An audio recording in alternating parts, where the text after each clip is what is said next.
ಭಕ್ತ್ಯ ಸ್ತುತ್ಯ ವಿರಕ್ತ್ಯ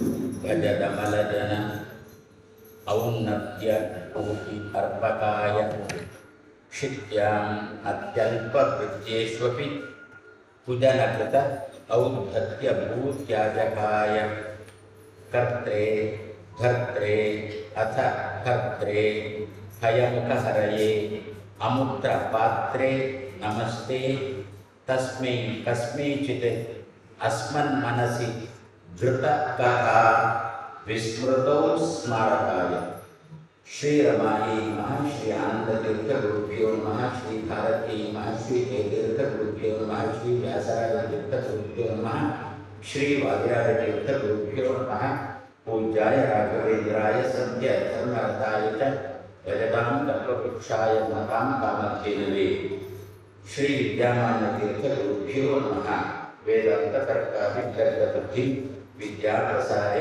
ಅರ್ಥಜೀವಿತಂ ಮುದಾ ಕೃಷ್ಣಪ್ರಿಯಂ ಧೀರಂ ಅಧೀನಂ ಭಾಷಣಂ ನಮಾಮಿ ಉದಾರಂ ವಿಭೂತೇಶ ಯೋಗಿನಂ ಶ್ರೀ ಗುರುಭ್ಯೋ ನಮಃ ಜನ್ಮಾದಿ ಅಸ್ಯ ಯತಃ ಅನ್ವಯಾತ್ ಇತರತಃ ಚ ಅರ್ಥೇಷು ಅಭಿಜ್ಞಃ ಸ್ವರಾಟ್ ತೇನೇ ಬ್ರಹ್ಮಹೃತಾಯ ಆದಿಕವಯೇ ಮುಷ್ಯಂತಿ ಯಂ ಸೂರಯಃ ತೇಜೋವಾರಿಮೃತಾಂ ಯಥಾ ವಿನಿಮಯಃ ಯತ್ರ ತ್ರಿಸರ್ಗಃ ಮೃಷಾ ಧಾಮ್ನಾ ಸ್ವೇನ ಸದಾ ನಿರಸ್ತಕುಹಕಂ ಸತ್ಯಂ ಪರಂ ಧೀಮಹಿ ಶ್ರೀ ಗುರುಭ್ಯೋ ನಮಃ.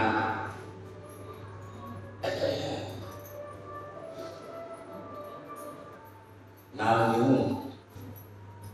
ಇಲ್ಲಿ ಸೇರಿಕೊಂಡು ರಾಯರ ಸನ್ನಿಧಾನದಲ್ಲಿ ಸೇರಿಕೊಂಡು ಏನು ರಾಯರ ಅಜ್ಜ ರಾಯರ ಅಪ್ಪ ಆನಂದ ತೀರ್ಥರು, ಅವರ ಅಪ್ಪ ಭಗವಂತ, ಅಜ್ಜನ ಚಿಂತನೆ ಏನು ಮಾಡ್ತಾ ಇದ್ದೇವೆ ಅಥವಾ ಕೆಲವು ವರ್ಷದಿಂದ ಏನಿದೆ ಮಾಡಿಕೊಂಡು ಬಂದಿದ್ದೇವೆ, ಇದು ರಾಯರ ಚಿತ್ತಕ್ಕೆ ಬಂದಿದೆ ಅಂತ ಸ್ವಲ್ಪ ಧೈರ್ಯ ಬರುತ್ತದೆ. ಯಾಕೆ ಅಂತ ಕೇಳಬಹುದು, ರಾಯರ ಪ್ರತಿಷ್ಠೆ ಉಡುಪಿಯಲ್ಲಿ ಆಗಿ ಕೃಷ್ಣನ ಸಮಕ್ಷಮದಲ್ಲಿ ನನ್ನ ಗುರುಗಳ ಗುರುಗಳು ದಂತದ ಮಧ್ಯದಲ್ಲಿ ಚಿತ್ರ ಉಂಟಾನೆ ಮಠದಲ್ಲಿ ವಿಭುಧ ಪ್ರಿಯರು ಅವರ ಕಾಲದಲ್ಲಿ ರಾಯರು ಉಡುಪಿಗೆ ಬಂದರು. ಆವಾಗ ಮಂತ್ರಾಲಯದಲ್ಲಿ ಸುಶೀಲೆಯಲ್ಲಿದ್ದರು, ಪೀಠದಲ್ಲಿ ಇದ್ದವರು, ಕೃಷ್ಣ ದರ್ಶನಕ್ಕೆ ಅಂತ ಬಂದಿದ್ದರು. ಆವಾಗ ವಿಭುಧ ಪ್ರಿಯರು ಅವರು ಸೌಹಾರ್ದ ಭೇಟಿಯಾದಾಗ ವಿಭುಧ ಪ್ರಿಯರು ಕೇಳಿದ್ರಂತೆ, ಏನು ರಾಘವೇಂದ್ರ ಸ್ವಾಮಿಗಳು ಉಡುಪಿಗೆ ಬರುವುದಿಲ್ವಾ ಅಂತ ಕೇಳಿದ್ದಾರೆ. ಸುಶೀಲೇಂದ್ರ ಅಂತಂದರೆ ಬಂದಿದ್ದಾರೆ, ನೀವು ಸ್ವಾಗತ ಮಾಡ್ತೀರಿ ಅಂತಂದರೆ ಕರ್ಕೊಂಡು ಬರ್ತೇನೆ ಅಂತಂದ್ರೆ ವಿಭುಧ ಪ್ರಿಯರು ತಕ್ಷಣ ಅಂದ್ರಂತೆ ಸ್ವಾಗತಕ್ಕೆ ಮನೆ ತಯಾರಿದೆ ಅಂತಂದ್ರಂತೆ. ಎಲ್ಲಿ ಉಂಟು ಅಂತ ಕೇಳಿದ್ರಂತೆ. ನಮ್ಮ ಮಠದಲ್ಲಿ ತುಳಸಿ ವೃಂದಾವನ ಉಂಟು ಅಂತಂದ್ರಂತೆ. ಆ ಮಠದಲ್ಲಿದ್ದಂಥ ತುಳಸಿ ವೃಂದಾವನವನ್ನು ಇಲ್ಲಿ ತಂದಿಟ್ಟಾಗ ಸುಶೀಲೇಂದ್ರರು ತಾನು ತಂದಿರತಕ್ಕಂಥ ಮೃತ್ತಿಕೆಯನ್ನು ಅದರಲ್ಲಿ ಸ್ಥಾಪನೆ ಮಾಡಿ ನಾಡು ಆಂಗ್ಲ ಪ್ರಕಾರ ಹೇಳ್ತೇನೆ, ನಾಡು 10ನೇ ತಾರೀಕಿಗೆ ಸರಿಯಾಗಿ 100 ವರ್ಷ ಆಗುತ್ತೆ. ಅದೇ ದಿವಸ ನಮ್ಮ ಉಪನ್ಯಾಸ ಮಂಗಳನೂ ಕೂಡ.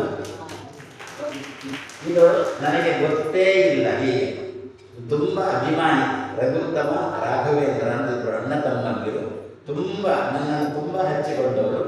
ಪ್ರತಿ ವರ್ಷ ಅವರ ತಂದೆ ತಾಯಿಗಳ ನೆನಪಿಗಾಗಿ 1 ವಾರ ನನ್ನಿಂದ ಉಪನ್ಯಾಸ ಮಾಡಿಸುವರು. ಈ ಸಲ ತಂದೆಯ ನಾಡ್ದು 11ನೇ ದಿನಾಂಕದಂದು ತಂದೆಯ ವೈದಿಕ ತತ್ಪೂರ್ವದಲ್ಲಿ ರಾಯರ ಸನ್ನಿಧಾನದಲ್ಲಿ ಆಗಬೇಕು ಅಂತಂದರು.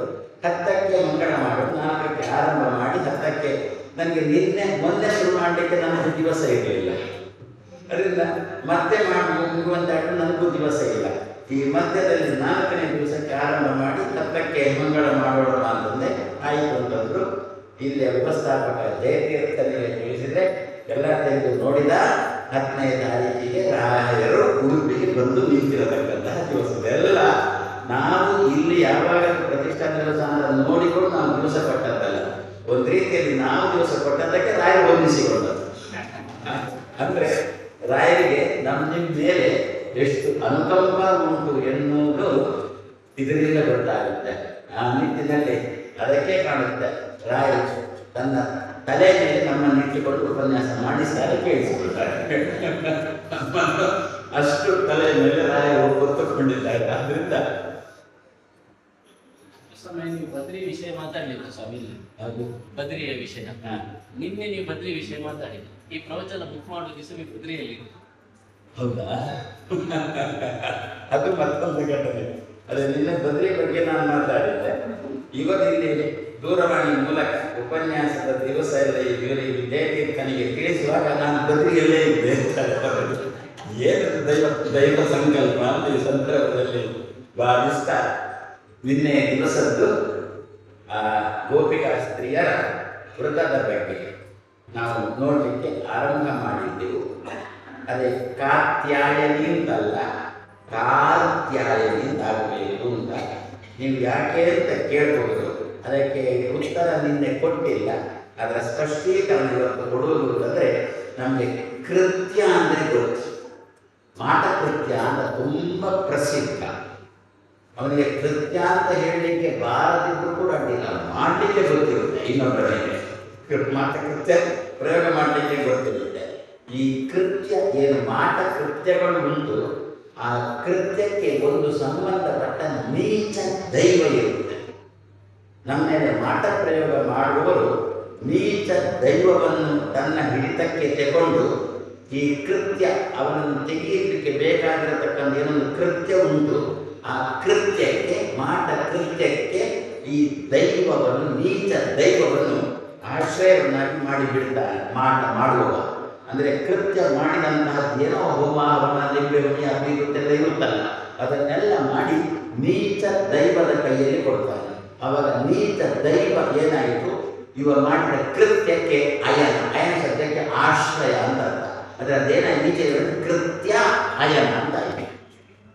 ಕೃತ್ಯಾಯನ ಅಂದರೆ ನೀಚ ದೈವ ನಾವು ಮಾಡಿರತಕ್ಕಂತಹ ಮಾಟಕ್ಕೆ ಆಶ್ರಯವಾಗಿರತಕ್ಕಂತಹ, ನಮ್ಮಲ್ಲಿ ಇರುತ್ತಲ್ಲ ಏನೋ ಲಿಂಬೆ ಹುಳಿ ಅದಕ್ಕೆ ಮಾಟ ಮಂತ್ರ ಮಾಡಿ ಯಾರೊಬ್ಬರ ಕೈಯಲ್ಲಿ ಕೊಟ್ಟು ಇದನ್ನು ಅವರ ಮನೆ ಮುಂದೆ ಹೋಗಿ ಕೂತು ಅಂತೇಳಿ ಕ್ರಮ ಇರುತ್ತಲ್ಲ, ಅದೇ ರೀತಿ ನೀಚ ದೈವದ ಕೈಯಲ್ಲಿ ಕೊಡ್ತಾರೆ. ಕೊಟ್ಟಾಗ ಅವರ ನೀಚ ದೈವ ಏನಾಯಿತು, ದೈವ ಇಲ್ಲದಿದ್ರು ದೈವ ಅಂತ ಅಂದ್ಕೊಳ್ಳಿ. ದೈವ ಅಂದ್ರೆ ಸ್ವಲ್ಪ ಸಾತ್ವಿಕವಾಗಿರೋದು. ನಮ್ಮಲ್ಲಿ ಬಂದು ದೀಪಪರಿಯ ಕೊಡಮಣಿ ತಾಯ ಅಂತೆಲ್ಲ ದೈವಗಳದು. ಇದು ದೈವನಲ್ಲ, ದೇವನಲ್ಲ, ದೆವ್ವ. ಇದು ಆ ದೇವರ ಕೈಯಲ್ಲಿ ಕೊಟ್ಟಿದ್ದಾನೆ. ದೆವ್ವ ಏನಾಯಿತು, ಕೃತ್ಯಾಯನ ಮಾಟ ಕೃತ್ಯಕ್ಕೆ ಆ ಲಿಂಬೆ ಹಣ್ಣು ಹಿಡ್ಕೊಳ್ಳಿಕ್ಕೆ ಆಶ್ರಯ ಆಯಿತು. ಲಿಂಬೆ ಹಣ್ಣಿಗೆ ಆಶ್ರಯ ಆಯಿತು. ಅದರಿಂದ ಕೃತ್ಯಾಯನ ಅಂತಂದ್ರೆ ನೀಚವಾದ ದೆವ್ವ. ಕಾರ್ತ್ಯಾಯಿನಿ ಅಂತಂದ್ರೆ ಈ ನೀಚವಾದ ದೈವವನ್ನು ತನ್ನ ಹಿಡಿತಕ್ಕೆ ತೆಗೊಂಡಿರತಕ್ಕಂಥ ದುರ್ಗೆಯ ರೂಪಕ್ಕೇನೆ ಕಾರ್ತ್ಯಾಯನಿ ಅಂತ. ನಾವು ದುರ್ಗೆಯನ್ನು ಪ್ರಾರ್ಥನೆ ಮಾಡಿದೆವು ಅಂತಂದ್ರೆ ಅವಳ ಹಿಡಿತದಲ್ಲಿ ಇರುತ್ತೆ. ಈ ನೀಚ ದೆವ್ವ ಉಂಟಲ್ಲ, ದುರ್ಗೆಯ ಹಿಡಿತದಲ್ಲಿ ಇರುತ್ತೆ. ಆದ್ರಿಂದ ದುರ್ಗೆಗೆ ಹೆಸರು ಕಾರ್ತ್ಯಾಯನಿ ಅಂತ ದುರ್ಗೆಗೆ ಹೆಸರು.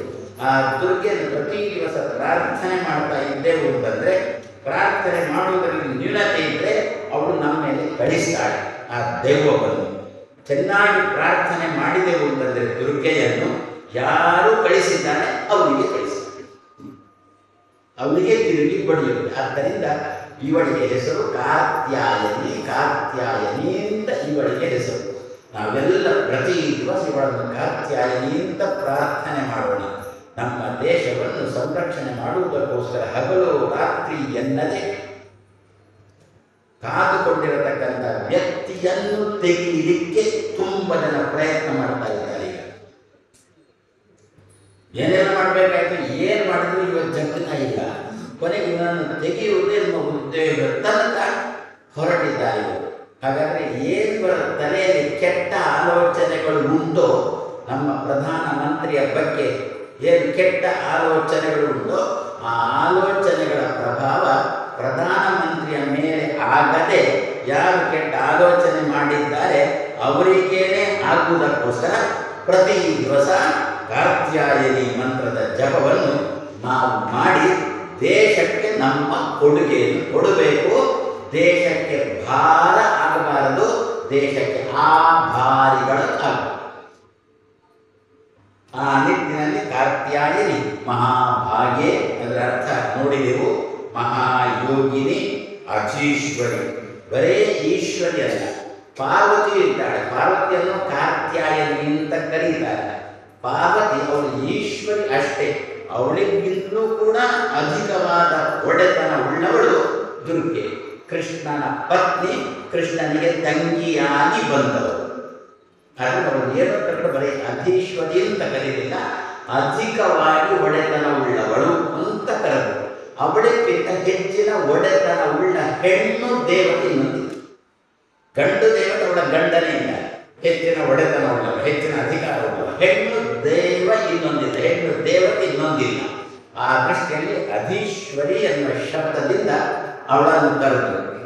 ಇಂಥವಳ ಹತ್ರ ಈ ಹೆಣ್ಮಕ್ಕಳು ಬೇಡುವ ಕ್ರಮ ನಂದ ಗೋಪ ಸುತಂ ದೇಹಿ. ನಂದ ಗೋಪ ಸುತನ ಶಬ್ದಕ್ಕೆ ಮಗ ಅಂತ ಅರ್ಥ. ನಂದ ಗೋಪನ ಸುತನನ್ನು ಎನಗೆ ಗಂಡನನ್ನಾಗಿ ಕೊಡು. ನಂದ ಗೋಪ ಅಂದರೆ ನಂದಗೋಪದಲ್ಲಿದ್ದವ ಶೂರರಾಜನ ಮಗ, ವಸುದೇವನ ತಮ್ಮ.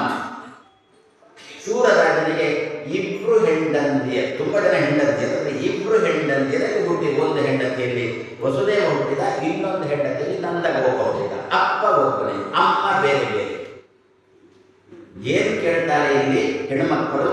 ನಂದಗೋಪನ ಮಗನನ್ನು ಎನಗೆ, ವಸುದೇವನ ಮಗನನ್ನು ಅಂತ ಕೇಳುವುದಲ್ಲ, ನಂದಗೋಪನ ಮಗನನ್ನು ನನಗೆ ಗಂಡನನ್ನಾಗಿ ಕೊಡು ಅಂತ ಹೆಣ್ಮಕ್ಕಳು ಕೇಳ್ತಾರೆ ಅಂತಂದರೆ ಒಳಗೆ ಏನೋ ಒಂದು ಆಂತರ್ಯ ಉಂಟು.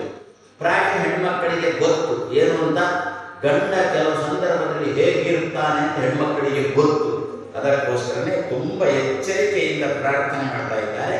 ನಂದ ಗೋ ಪ ಸುತ. ಸ್ವಲ್ಪ ಬಿಡಿಸ್ಬೇಕು, ನಾನು ಪ್ರತಿ ಸಲನೂ ಹೇಳಲ್ಲ, ಮಧ್ವರು ಕೊಟ್ಟಿರತಕ್ಕಂಥ ಶಬ್ದಗಳನ್ನು ನಾವು ಬಿಡಿಸಿ ಬಿಡಿಸಿ ಬಿಡಿಸಿ ಬಿಡಿಸಿ ಅರ್ಥ ಮಾಡಬೇಕು. ಆಮೇಲೆ ಗುಳು ಮುಂದೆ ನುಂಗುದಲ್ಲ, ಕುದಿಗೆ ಸಿಕ್ಕಿಕೊಳ್ಳುತ್ತೆ.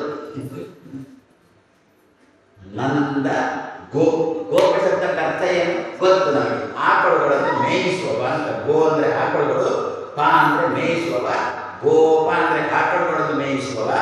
ಇಷ್ಟೇ ಅಲ್ಲ, ಗೋ ಶಬ್ದಕ್ಕೆ ಮಾತುಗಳು ಅಂತ ಅರ್ಥ ಉಂಟು. ಪ ಅಂದರೆ ಪಾಲನೆ ಮಾಡುವವ, ಮಾತನ್ನು ಪಾಲನೆ ಮಾಡುವವ ಅಂತ ಅರ್ಥ. ಅಂದರೆ ಕೊಟ್ಟ ಮಾತನ್ನು ಉಳಿಸುವವ ಅಂತ ಅರ್ಥ. ನನಗೆ ಎಂತಹ ಗಂಡ ಬರಬೇಕು ಅಂತಂದರೆ ಕೊಟ್ಟ ಮಾತನ್ನು ಉಳಿಸುವ ಗಂಡ ನನಗೆ ಬರಬೇಕು. ಕೈ ಹಿಡಿದು ಸಪ್ತಪದಿ ತುಳಿಯುವಾಗ ಏನು ಮಾತು ಕೊಟ್ಟಿರ್ತಾನೋ ಅದನ್ನು ಉಳಿಸತಕ್ಕಂತಹ ಹುಡುಗ ನನಗೆ ಗಂಡನಾಗಿ ಬರಬೇಕು ಎನ್ನುವುದು ಗೋಪ ಅನ್ನತಕ್ಕಂಥ ಶಬ್ದದ. ಕೊಟ್ಟ ಮಾತನ್ನು ಉಳಿಸುವವನು ನನಗೆ ಯಜಮಾನನಾಗಿ ಬರಬೇಕು ಅಂತ ನಾವೆಲ್ಲ ಪ್ರಾರ್ಥನೆ ಮಾಡೋದು.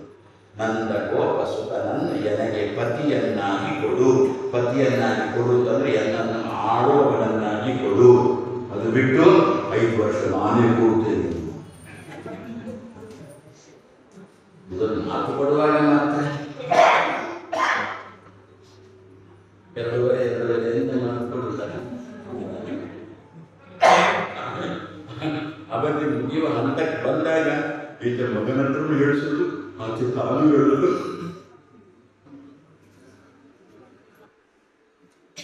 ಮಾತು ಇಲ್ಲಲ್ಲ, ಅದೇ ತನಗೇನೆ ತನ್ನ ಮಾತನ್ನು ಉಳಿಸಲಿಕ್ಕೆ ಆಗದವರು ಸಮಾಜಕ್ಕೆ 5 ಗ್ಯಾರಂಟಿಗಳನ್ನು ಉಳಿಸ್ತಾರೆ. ಗ್ಯಾರಂಟಿಯಾಗಿಯೂ ಗ್ಯಾರಂಟಿ ಉಳಿಸ್ತಾರೆ. ನಾವೆಲ್ಲ ಪ್ರಾರ್ಥನೆ ಮಾಡೋಣ, ಏನು ನನಗೆ ಎಂತೆಂಥ ಆಳುವರು, ಪತಿ ಅಂದರೆ ಆಳುವರು ಅಂತ ಅರ್ಥನ. ನನಗೆ ಯಾರ್ಯಾರು ನನ್ನನ್ನು ಆಳುವವರು ಬರುವುದು ಬೇಡ. ಮತ್ತೆ ಯಾರು ಆಳುವುದಕ್ಕೋಸ್ಕರ ಮೊದಲು ಏನು ಮಾತು ಕೊಟ್ಟಿರ್ತಾನೆ, ನನ್ನನ್ನು ಆರಿಸಿ ನಿಮಗೆ ಹೀಗೆ ಕೊಡ್ತೇನೆ, ಹಾಗೆ ಕೊಡ್ತೇನೆ, ಅದು ಕೊಡ್ತೇನೆ, ಇದು ಕೊಡ್ತೇನೆ ಅಂತ ಹೇಳಿ ಆ ಮಾತನ್ನು ಮತ್ತೆ ಉಳಿಸುವುದು ಗೋಪರು.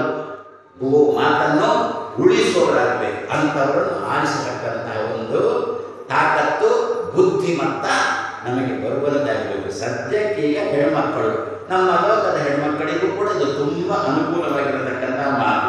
ಕೊಟ್ಟ ಮಾತನ್ನು ಉಳಿಸತಕ್ಕಂತಹ ಏನು ಕೊಟ್ಟ ಮಾತು, ನನಗೆ ಏನು ಬೇಡ, ನಿಮ್ಮ ಹುಡುಗಿಯನ್ನು ಕೊಡಿ. ತಕ್ಕನಾದ ಮೇಲೆ 1 ತಿಂಗಳು 2 ತಿಂಗಳಾದ್ಮೇಲೆ ನಿನ್ನ ಅಮ್ಮನ ಹತ್ರ ಕೇಳಿ 1 ಲಕ್ಷ ತಿಳ್ಕೊಂಡು,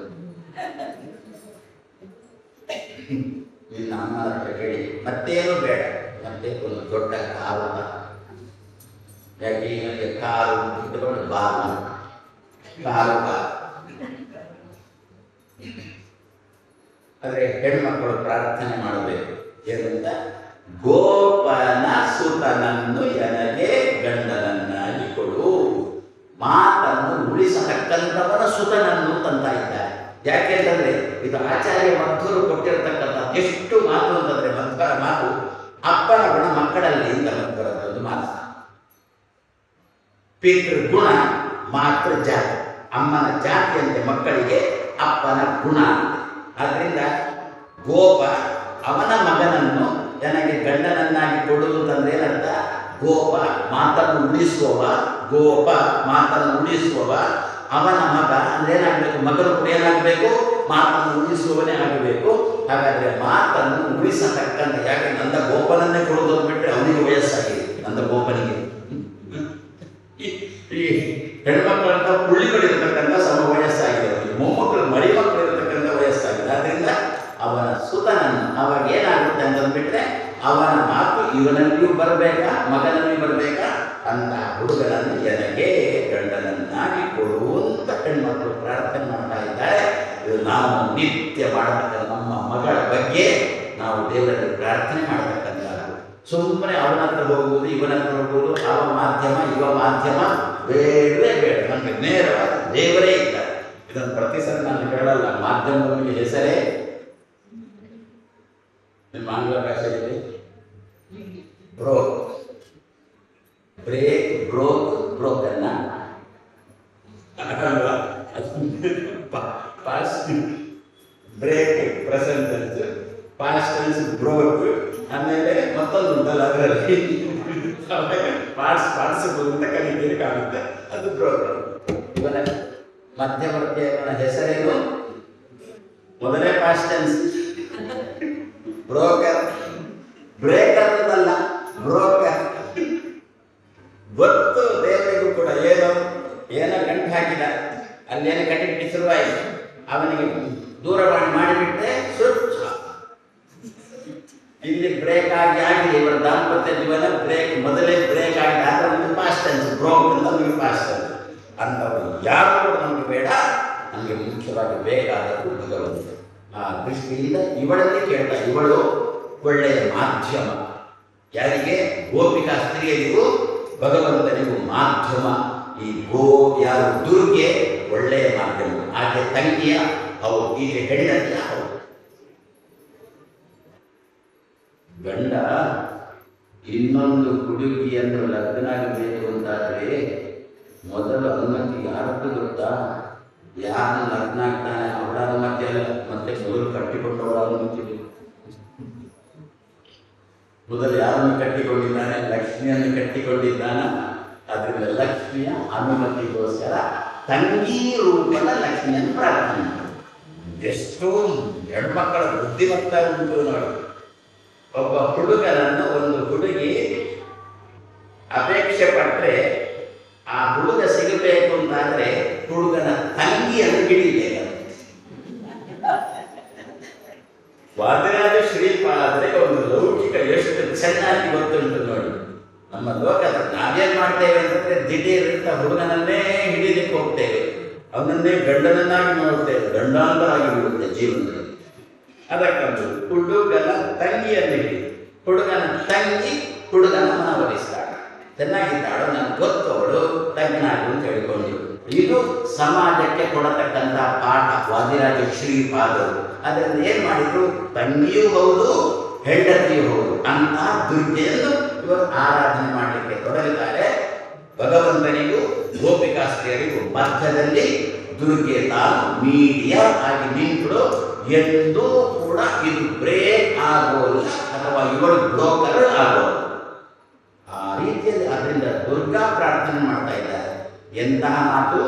ಮಾತನ್ನು ಉಳಿಸತಕ್ಕಂಥವನ ಮಗನನ್ನು ಗಂಡನನ್ನಾಗಿ ಕೊಡುವುದಲ್ಲೋ ಗೋಪ. ಎಂಥ ಮಾತಾಗಬೇಕು ಗೊತ್ತಾದು, ನಂದ ಗೋ. ಹುಡುಗ ಮಾತು ಕೊಡ್ತಾನೆ ಅಲ್ವೋ, ಹುಡುಗ ಕೊಡತಕ್ಕಂಥ ಮಾತು ಇವಳಿಗೆ ಮನಸ್ಸಿಗೆ ನಂದ ಆನಂದವನ್ನು ಕೊಡತಕ್ಕದ್ದಾಗಬೇಕು, ನೆಮ್ಮದಿಯನ್ನು ಕೊಡತಕ್ಕದ್ದಾಗಬೇಕು. ಮತ್ತೆ ನಾನು ಆಗ ಹೇಳಿದಂತೆ ಇವರ ಆಸ್ತಿ ಪಾಸ್ತಿ, ಹುಡುಗಿ ಆಸ್ತಿ ಪಾಸ್ತಿ, ಮನೆ ಮಾಡಿದ್ದನ್ನೆಲ್ಲ ಮಾರತಕ್ಕಂತಹ ಮಾತು ಹುಡುಗ. ಮತ್ತೆ ನಿಮ್ಮ ಹುಡುಗಿಯನ್ನು ನಾನು ಚೆನ್ನಾಗಿ ನೋಡಿಕೊಳ್ತೇನೆ ಅಂತ ಇದು ಎಲ್ಲ ಗೋ, ನಂದ ಗೋ, ಒಳ್ಳೆಯ ನೆಮ್ಮದಿಯನ್ನು ಕೊಡತಕ್ಕಂಥ ಗೋವಲ್ಲೋ ಅಂತಹ ಮಾತನ್ನು ಕೊನೆಯ ತನಕ ತಾನು ಪಾಲನೆ. ಅಂಥವನ ಮಗನನ್ನು ನನಗೆ ಗಂಡನನ್ನಾಗಿ ಕೊಡು ಅಂದರೆ ಕೊನೆ ತನಕ ನನ್ನ ಕೈ ಬಿಡದವನಾಗಬೇಕು. ನನಗೆ ಗಂಡನನ್ನು ನೀವು ಕೇಳಬಹುದು. ಕಂಸನನ್ನು ಕೊಲ್ಲಿಕ್ಕೆ ಹೋಗುವಾಗ ಕೃಷ್ಣ ಈ ಹೆಣ್ಮಕ್ಕಳನ್ನೆಲ್ಲ ಬಿಟ್ಟೆ ಹೋದನು ಅಂತ ನೀವು ಕೇಳಬೇಕು. ದುರ್ಗೆ ಹತ್ರ ಕೇಳಿದ್ರಲ್ವ, ದುರ್ಗೆ ಅಷ್ಟು ಅಂತಂದ್ರಲ್ವೋ, ಕೃಷ್ಣ ಗಂಡನಾಗಿ ಸಿಕ್ಕಿದಾಗೋ. ಆದರೆ ಇದೆಲ್ಲ ಯಾವಾಗ ಕೃಷ್ಣನಿಗೆ ಇನ್ನು 7 ತುಂಬಿಲ್ಲ, ಆ ಸಮಯದಲ್ಲಿ ಇದೆಲ್ಲ ನಡೆದದ್ದು. ನಮಗೆ 70 ಕೂಡ ಇಂಥ ಪ್ರಸಂಗ ಕೊಡ್ತಾರೆ. 7ನೇ ವಯಸ್ಸಲ್ಲಿ ಕೃಷ್ಣ ಇದನ್ನೆಲ್ಲ ತೋರಿಸಿಕೊಟ್ಟವ. ಆಮೇಲೆ ಅಕ್ರೂರ ಬಂದವ, ಕಂಸ ಕಳಿಸಿಕೊಳ್ಪಟ್ಟ ಅಕ್ರೂರ ಬಂದವ, ಕೃಷ್ಣ ಹೊರಡೋದು ಬಂದವ. ಅಷ್ಟೂ ಹೆಣ್ಮಕ್ಕಳನ್ನು ಕೃಷ್ಣ ಬಿಟ್ಟ ಹೊರಟ. ಏನಾಯ್ತು ಈಗ? ನಂದ ಗೋ, ನಂದನೇ ಗೋ. ಮಾತು ಉಳಿಸತಕ್ಕಂಥ ಮಾತಾಗಿಲ್ಲ, ತಂದು ಬಿಟ್ರೆ ಅಂತಾರೆ ಆಚಾರ್ಯ ಮಧ್ವರಂಗ. ಕೃಷ್ಣ ಅಂದ, ಇರಿ ನಾನು ಹೋಗ್ಬೇಕು, ನನಗೆ ತುರ್ತು ಕೆಲಸ ಉಂಟು ಅಂತ ಹೆಣ್ಮಕ್ಕಳನ್ನು ಸಮಾಧಾನ ಮಾಡಿ ಹೋದ ಕೃಷ್ಣ ಮರಿಲಿಲ್ಲ. ಮತ್ತೆ ಅಲ್ಲಿ ಹೋಗಿ ಕಂಸನನ್ನು ಧ್ವಂಸ ಮಾಡಿ ಸ್ವಲ್ಪ ದಿವಸ ಆದಮೇಲೆ ಜನ ಕೊಟ್ಟು ಕಳಿಸಿದ ನಂದಗೋಗಳಿಗೆ. ನನ್ನ ಹೆಣ್ಮಕ್ಕಳು ಹೇಗಿದ್ದಾರೆ ಅಂತ ವಿಚಾರಿಸಿಕೊಂಡು ಬಾ ಅಂತ.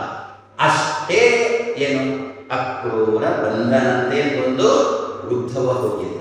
ಉದ್ಧವ ಹೋಗಿ, ಯಾರು ಉದ್ಧವ? ಯಾರು ಅವತಾರ ಮಾಡಿದ್ದು ಉದ್ಧವನಾಗಿ? ಸ್ವಯಂ ಬೃಹಸ್ಪತಿ ಆಚಾರ್ಯರೇ ಉದ್ಧವನಾಗಿ ಅವತಾರ ಮಾಡಿದ್ದು. ಆದ್ದರಿಂದ ಯಾರನ್ನು ಯಾವ ರೀತಿ ಅವ್ರು ಮಾತಾಡಿಸಬೇಕು ಅಂತ ಉದ್ಧವನಿಗೆ ಗೊತ್ತು. ನಮ್ಮ ಗುರುವಿಗೆ ಶಿಷ್ಯನ ನಾಡಿ ಬಡಿದ ಚೆನ್ನಾಗಿ ಗೊತ್ತು. ಆದ್ದರಿಂದ ಅಂತ ಕೃಷ್ಣನ ಕರ್ಕೊಂಡು ಬರಲಿಕ್ಕೆ ಅಕ್ರೂರ ಬಂದ. ಇಲ್ಲಿ ಕೃಷ್ಣ ಕಳಿಸಿಕೊಡುವಾಗ ಮಾತ್ರ ಉದ್ಧವನನ್ನು ಕೊಟ್ಟು ಕಳಿಸಿದ. ಯಾಕೆ? ಆ ಹೆಣ್ಮಕ್ಕಳ ನಾಡಿ ಬಡಿತ ನೋಡಿಕೊಂಡು ಅವರಿಗೆ ಸಮಾಧಾನ ಆಗುವ ರೀತಿಯಲ್ಲಿ ಮಾತಾಡುವುದಕ್ಕೋಸ್ಕರ ಉದ್ಧವ ಬಂದ. ಹೆಣ್ಮಕ್ಕಳನ್ನು ವಿಚಾರಿಸಿದ, ತಿಳಿದು ಹೋದ. ಹೆಣ್ಮಕ್ಕಳಂದ್ರು, ಅಂತೂ ನಮ್ಮ ಕೃಷ್ಣ ದೈಹಿಕವಾಗಿ ನಮ್ಮ ಬಳಿ ಇರಬೇಕು, ನಾವು ಅಪೇಕ್ಷೆ ಪಡೋಲ್ಲ. ಕೃಷ್ಣನ ಮನಸ್ಸಿನ ಒಂದು ಸ್ಥಾನ ಕೊಟ್ಟದಾನೆ, ಅಷ್ಟೇ ಅಂತ. ಇದು ಏನು? ಇದು ದಾಂಪತ್ಯ ಜೀವನದ ಕ್ರಮಗಳು ಅಲ್ಲ. ಹಾಗಾದ್ರೆ ಹೆಣ್ಮಕ್ಕಳಿಗೆ ಸಂತತಿ, ಒಂದು ಸಂತತಿ ಕೊಟ್ಟೇ ಕೃಷ್ಣ ಮುಂದೆ ಹೋದ.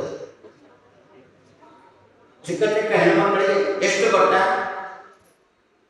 ಆಚಾರ್ಯ ನನಗೆ ಒಂದು 10 ಲಕ್ಷ ಲೆಕ್ಕ ಸಿಗುತ್ತೆ, ಮತ್ತೆ ನನಗೂ ಗೊತ್ತಿಲ್ಲ. ಅಷ್ಟೂ ಹೆಣ್ಮಕ್ಕಳಿಗೂ ಕೂಡ ಕೃಷ್ಣ ಸಂತತಿಯನ್ನು ಕೊಟ್ಟು ಅವರಿಗೆ ಒಂದು ಜೀವನ ಉಪಾಯ ಮಾಡಿ ಕೃಷ್ಣಾನಂತರದಲ್ಲಿ ಗಾರ್ಹಸ್ಥ್ಯ ಜೀವನದಿಂದ ವಾನಪ್ರಸ್ಥ ಜೀವನ ಎನ್ನುವಂತೆ ಕೃಷ್ಣ ತಾನು ಹೊರಟು ಹೋದ ವಿನಃ ಆ ಹೆಣ್ಮಕ್ಕಳು ತಾನು ಮಾನಸಿಕವಾಗಿ ಬಿಟ್ಟು ದೈಹಿಕವಾಗಿ ಕೈ ಹಿಡಿಯುವುದು ಒಳ್ಳೆಯದು, ಅಥವಾ ದೈಹಿಕವಾಗಿ ಬಿಟ್ಟು ಮಾನಸಿಕವಾಗಿ ಹಿಡಿದುಕೊಳ್ಳುವುದು ಒಳ್ಳೆಯದು. ನಮ್ಮ ಕ್ರಮ ಏನಿರುತ್ತೆ? ದೈಹಿಕವಾಗಿ ಒಟ್ಟಿಗಿರ್ತಾರೆ. ಯಾರ ಮನೆಗೆ ನೆಂಟರು ಬಂದು ಅವಾಗ ಇಬ್ಬರು ಏನಪ್ಪ ಇಷ್ಟು ಅನ್ಯೋನ್ಯ ನೆಂಟಲಿಕ್ಕೆ ಹೋಗ್ಲಿಕ್ಕಿಲ್ಲ, ಆಗ ನಿಲ್ಲಿಸಿದ ಜಗಳ ಸುಳ್ಳು ಮುಂದುವರಿಯುತ್ತದೆ. ಇದು ಏನು ಪ್ರಯೋಜನ? ಆದ್ರಿಂದ ಕೃಷ್ಣನಿಂದ ಜಗತ್ವಸ್ಕರಂತಾರೆ, ನಂದ ಗೋ, ನನಗೆ ನೆಮ್ಮದಿಯನ್ನು ಕೊಡತಕ್ಕಂಥ ಗೋ ಮಾತುಗಳನ್ನು ಪಾಲನೆ ಮಾಡತಕ್ಕಂಥವನ ಮಗನನ್ನು ನನಗೆ ಪತಿಯನ್ನಾಗಿ ಕೊಡಿ. ನಂದ ಗೋಪ ಸುತಂ ದೇಹಿ ಪತಿ, ನನಗೇನು ಕೊಡ್ತೀರಾ ಅಂದ ಕೃಷ್ಣ. ಕಾತ್ಯಾಯನಿಯನ್ನು ಬಿಡುವುದು, ದುರ್ಗೆಯಲ್ಲಿ ಬಿಡುವುದಲ್ಲೋ, ನನಗೇನು ಕೊಡ್ತೀರಿ? ನಿಮ್ಗೆ ಕೊಡ್ತೇನೆ, ಹೌದು, ನನಗೇನು ಕೊಡ್ತೀರಿ? ಯಾವಾಗಲೂ ಕೂಡ ತಗೊಳ್ಳುವುದು ಅಷ್ಟೇ ಕೊಡಬೇಕು, ತಗೊಳ್ಬೇಕು, ಕೊಟ್ಟು ಕೊಂಡುಕೊಳ್ಳುವ ವ್ಯವಹಾರ ನಮ್ಮದೇನಾಗಿದೆ ಅಂತಂದರೆ ಕೊಂಡುಕೊಳ್ಳುವ ವ್ಯವಹಾರ ಆಗಿದೆ. ಕೊಟ್ಟು ಇಲ್ಲ, ಅದಕ್ಕಾಗಿ ಕೊಟ್ಟು ಕೊಂಡುಕೊಳ್ಳುವ ವ್ಯವಹಾರ. ನನಗೇನು ಕೊಡ್ತೀರಾ? ತೇ ನಮ್ಮ ನಿನಗೊಂದು 2 ಅಕ್ಷರ ಕೊಡ್ತೇವೆ. ಏನು 2 ಅಕ್ಷರ? ನಮಃ ಅಂತ ಹೇಳಿಕೊಂಡು ಕೃಷ್ಣ ದುರ್ಗಾಯೈ ನಮಃ ದುರ್ಗಾಯೈ ನಮಃ. ಕಾತ್ಯಾಯಿನ್ಯೈ ಸ್ವಲ್ಪ ಹೇಳಲಿಕ್ಕೆ ಕಷ್ಟ. ಆದ್ದರಿಂದ ಹೇ ಕಾತ್ಯಾಯನಿ ನಿನಗೆ ನಮಸ್ಕಾರ, ಹೇ ಕಾತ್ಯಾಯನಿ ನಿನಗೆ ನಮಸ್ಕಾರ ಅಂತ ಹೇಳಿಕೊಂಡು ಈ ಹೆಣ್ಮಕ್ಕಳು ತಾವು ವ್ರತವನ್ನು ಮಾಡಲಿಕ್ಕೆ ಆರಂಭ ಮಾಡಿದ್ದಾರೆ. ಅದು ಮೊದಲು ವ್ರತದಲ್ಲಿ ಮೊದಲು ನೇಮು ಕೃಷ್ಣನಿಗೆ ನಮಸ್ಕಾರ ಮಾಡಿದ್ರು. ದೇವರ ಪೂಜೆ ನೋಡಬೇಕು, ಮೊದಲು ನಮಸ್ಕಾರ ಮಾಡಿ ದೇವರ ಪೂಜೆಗೆ ಮುಂದುವರಿಬೇಕು ಅಂತ ತಾನೆ ಆ ಕೃಷ್ಣನಿಗೆ ದುರ್ಗೆಗೆ ನಮಸ್ಕಾರ ಮಾಡಿದ್ರು. ಈ ನಮಸ್ಕಾರವನ್ನು ಅವನಿಗೆ ಕೊಡು, ನಿನ್ನ ಅಣ್ಣನಿಗೆ ಕೊಡು. ಯಾಕೆ? ನಾಳೆ ದಿವಸ ನಾವು ಕೃಷ್ಣನ ಜೊತೆ ಸರಸ ಸಲ್ಲಾಪ ಆಡುವಾಗ ಸ್ವಲ್ಪ ತುಟಿ ಮೀರಿದ ಮಾತು ಬಂದೀತು, ಕೈ ಕಾಲುಗಳು ಕೃಷ್ಣನಿಗೆ ನಮ್ಮ ಕಾಲು ಕೃಷ್ಣನಿಗೆ ತಾಗೀತು. ಆವಾಗ ಕೃಷ್ಣ ಸಿಟ್ಟಾಗದೆ ನಾವು ಮಾಡಿದ್ದನ್ನು ಕೃಷ್ಣ ಕ್ಷಮಿಸಬೇಕು. ಅದಕ್ಕೋಸ್ಕರ ಕೃಷ್ಣನು ನಮ್ರನಾಗಬೇಕು. ನಮ್ಮ ಮುಂದೆ ಏನಾದರೂ ಭಕ್ತರು ಏನಾದರೂ ತಪ್ಪು ಮಾಡಿಬಿಟ್ಟು ಭಗವಂತ ಅದನ್ನು ಕ್ಷಮಿಸಬೇಕೆನ್ನುವ ದೃಷ್ಟಿಯಿಂದ ನಾವು ನಮಃ ನಮಃ ನಮಃ ಅಂತ ಪ್ರತಿ ದಿವಸ ದೇವರಿಗೆ ಬರೇ ಕೃಷ್ಣ ಕೃಷ್ಣ ಕೃಷ್ಣ ಕೃಷ್ಣ ಅಂತ ಜಪ ಅಲ್ಲ. ಓಂ ಕ್ಲೀಂ ಕೃಷ್ಣ, ಓಂ ಕ್ಲೀಂ ಕೃಷ್ಣ ಹಾಗೆ ಜಪ ಅಲ್ಲ. ಓಂ ಕ್ಲೀಂ ಕೃಷ್ಣಾಯ ನಮಃ ಅಂತಲೇ ಜಪ. ಯಾಕೆ ನಮಃ ಅಂತಲೇ? ಯಾಕೆ? ಆ ಕೃಷ್ಣ ಅಂತ ಹೇಳುವಾಗ ನಾವು ಎಷ್ಟು ತಪ್ಪು ಮಾಡಿರ್ತೇವೆ.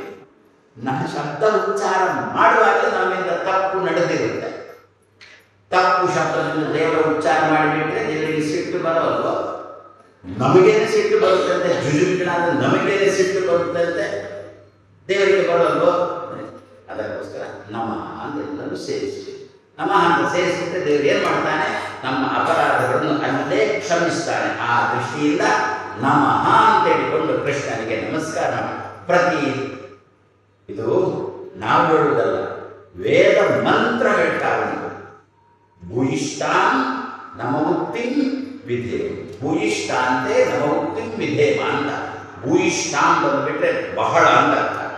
ಮುಕ್ತಿ ಅಂತಂದರೆ ಮಾತು ಅಂತ ಅರ್ಥ, ಬಹಳ ಮಾತನ್ನು ಅಂತ ಅರ್ಥ, ತುಂಬ ಭಾರದ ಮಾತು ಅಂತ ಅರ್ಥ, ತೂಕದ ಮಾತು ಅಂತ ಅರ್ಥ, ಪ್ರೀತಿಯಿಂದ ಕೂಡಿದ ಮಾತು ಅಂತ ಅರ್ಥ, ಗೌರವದಿಂದ ಕೂಡಿದ ಮಾತು ಅಂತ ಅರ್ಥ, ಭಯದಿಂದ ಕೂಡಿದ ಮಾತು ಅಂತ ಅರ್ಥ. ಯಾವುದು? ನಮಃ ನಮಃ ನಮಃ. ಬರೀ ಕಾಟಾಚಾರದ ನಮಃ ಅಂತಲ್ಲ, ಅದಕ್ಕೆ ತೂಕ ಬೇಕು, ಗೌರವ ಬೇಕು, ಭಯನೂ ಬೇಕು, ಪ್ರೀತಿಯೂ ಬೇಕು, ಎಲ್ಲ ಬೇಕು. ಎಲ್ಲದಿಂದ ಮಿಶ್ರಿತವಾಗಿರ್ತಕ್ಕಂಥ ಅದರಿಂದ ತುಂಬ ತೂಕದ ನಮಃ ಎನ್ನತಕ್ಕಂಥ ಎರಡಾಕ್ಷರದ ಶಬ್ದವನ್ನು ವಿಧೇಮ. ವಿಧೇಮ ಅಂದರೆ ನಿನಗೆ ನಾವು ಕೊಡ್ತಾ ಇದ್ದೇವೆ, ಬೇರೆ ಏನು ಕೊಡಲಿಕ್ಕೂ ನಾವು ಸಮರ್ಥರಲ್ಲ ಅಂತೇಳಿ ಭೂಯಿಷ್ಠಾಂತೆ ನಮ್ಮ ಉಕ್ತಿ ವಿಧೇಮ ಅಂತೇಳಿ ಈ ರೀತಿಯಲ್ಲಿ ಹೆಣ್ಮಕ್ಕಳು ಮೊದಲು ನಮಃ ಅಂತಂದರು.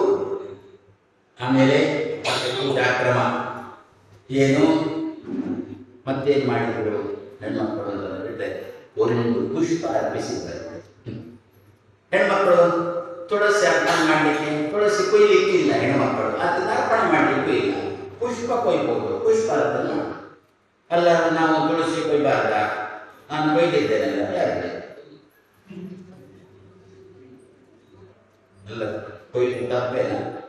ಹೆಣ್ಮಕ್ಕಳು ಕೊಯ್ಯುವುದು ತಪ್ಪೇನು? ಗಂಡು ಮಕ್ಕಳು ಕೂಡ ತುಳಸಿಯನ್ನು ಕೊಯ್ಯುವುದು ತಪ್ಪು. ಸ್ವಾಮಿ ನಿಮ್ಮಂತ ಉಪನ್ಯಾಸಕ್ಕೆ ಬರಬೇಕು ಸ್ವಾಮಿ.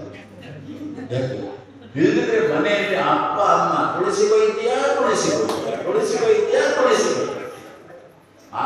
ಈ ಚಳಿಗೆ ಬೆಳಿಗ್ಗೆ ಬೇಗ ಎದ್ದುಕೊಂಡು ಯಾರು ತುಳಸಿ ಕೊಯ್ತಾರೆ ಸ್ವಾಮಿ?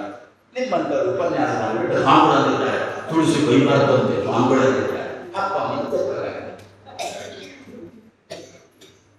ಹಾಗಾದ್ರೆ ಮತ್ತೆ ನಾವು ಕೊಯ್ತೇವಲ್ಲ ಅಂದ್ರೆ ಕೊಯ್ಬೇಕು, ಕೊಯ್ಬಾರ್ದ? ಕೊಯ್ಬೇಕು, ಕೊಯ್ಬೇಕಾ ಕೊಯ್ಬಾರ್ದ? ಏನು ಸ್ವಾಮಿ ಕರೀತೀರಾ? ನಾನು ಸರಿ ಇದ್ದೇನೆ. ಶಾಲಿಗ್ರಾಮದ ಸ್ಪರ್ಶ ಮಾಡಿಲ್ಲ ಅಂದ್ರೆ ಬ್ರಾಹ್ಮಣರಿಗೆ ಬ್ರಾಹ್ಮಣ್ಯ ಇಲ್ಲ. ಶಾಲಿಗ್ರಾಮ ಗೊತ್ತಾನೆ, ಹೊಳೆಯುವ ಕಲ್ಲು. ಗ್ರಾಮ ಅಂದ್ರೆ ಕಲ್ಲು, ಶಾಲಿ ಅಂದ್ರೆ ಹೊಳೆಯುವುದು. ಶಾಲಿ ಬುದ್ಧಿಶಾಲಿ, ಬಾಹುಶಾಲಿ. ಬುದ್ಧಿಯಿಂದ ಶೋಭಿಸಿದ್ರೆ ಬುದ್ಧಿಶಾಲಿ, ಬಾಹುವಿನಿಂದ ಶೋಭಿಸಿದ್ರೆ ಬಾಹುಶಾಲಿ, ಹಸಿವೆಯಿಂದ ಶೋಭಿಸಿದ್ರೆ ಭೋಜನಶಾಲಿ. ಅಷ್ಟೇ. ಬುದ್ಧಿ ಪೂರ ಲಬ್ಧಿ ತಂದ್ರೆ ಗೋಶಾಲಿ. ಅಂತೂ ಶಾಲಿ ಶಬ್ದಕ್ಕೆ ಶಾಲೆ ಅಂತ ಗೊತ್ತಾ? ಮಗು ಎಲ್ಲಿ ಹೋಗಿದೆ? ಮಗು ಶಾಲೆಗೆ ಹೋಗಿದೆ. ನಾನು ವಿಧಾನಸೌಧದಲ್ಲಿ ಮಾತಾಡೋದಲ್ಲ, ನಾನು ರಾಯರ ಮಠದಲ್ಲಿ ಮಾತಾಡಬೇಕು. ಮಗು ಎಲ್ಲಿ ಹೋಗಿದೆ? ಮಗು ಶಾಲೆಗೆ ಹೋಗಿದೆ. ಅಲ್ಲ, ವಿಧಾನಸೌಧದಲ್ಲಿ ಶಾಲೆಗೆ ಹೋಗಿದೆ.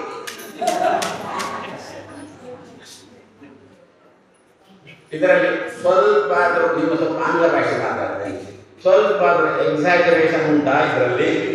ಇಲ್ಲಲ್ಲ, 100% ಸತ್ಯ ಆಯಿತು. ಅಲ್ಲಿ ಒಬ್ಬರಂತೂ ವಿರೋಧಪಕ್ಷವರು ಹೇಳಿಯೇ ಬಿಟ್ಟರಂತೆ, ಅಲ್ಲಿ ಕೂತವರೇ ಸ್ವಲ್ಪ ನಮಗೆ ಅರ್ಥ ಆಗುವಂತೆ ಮಾತಾಡಿಲ್ಲ. ಆ ಹಂತಕ್ಕೆ ನಮ್ಮ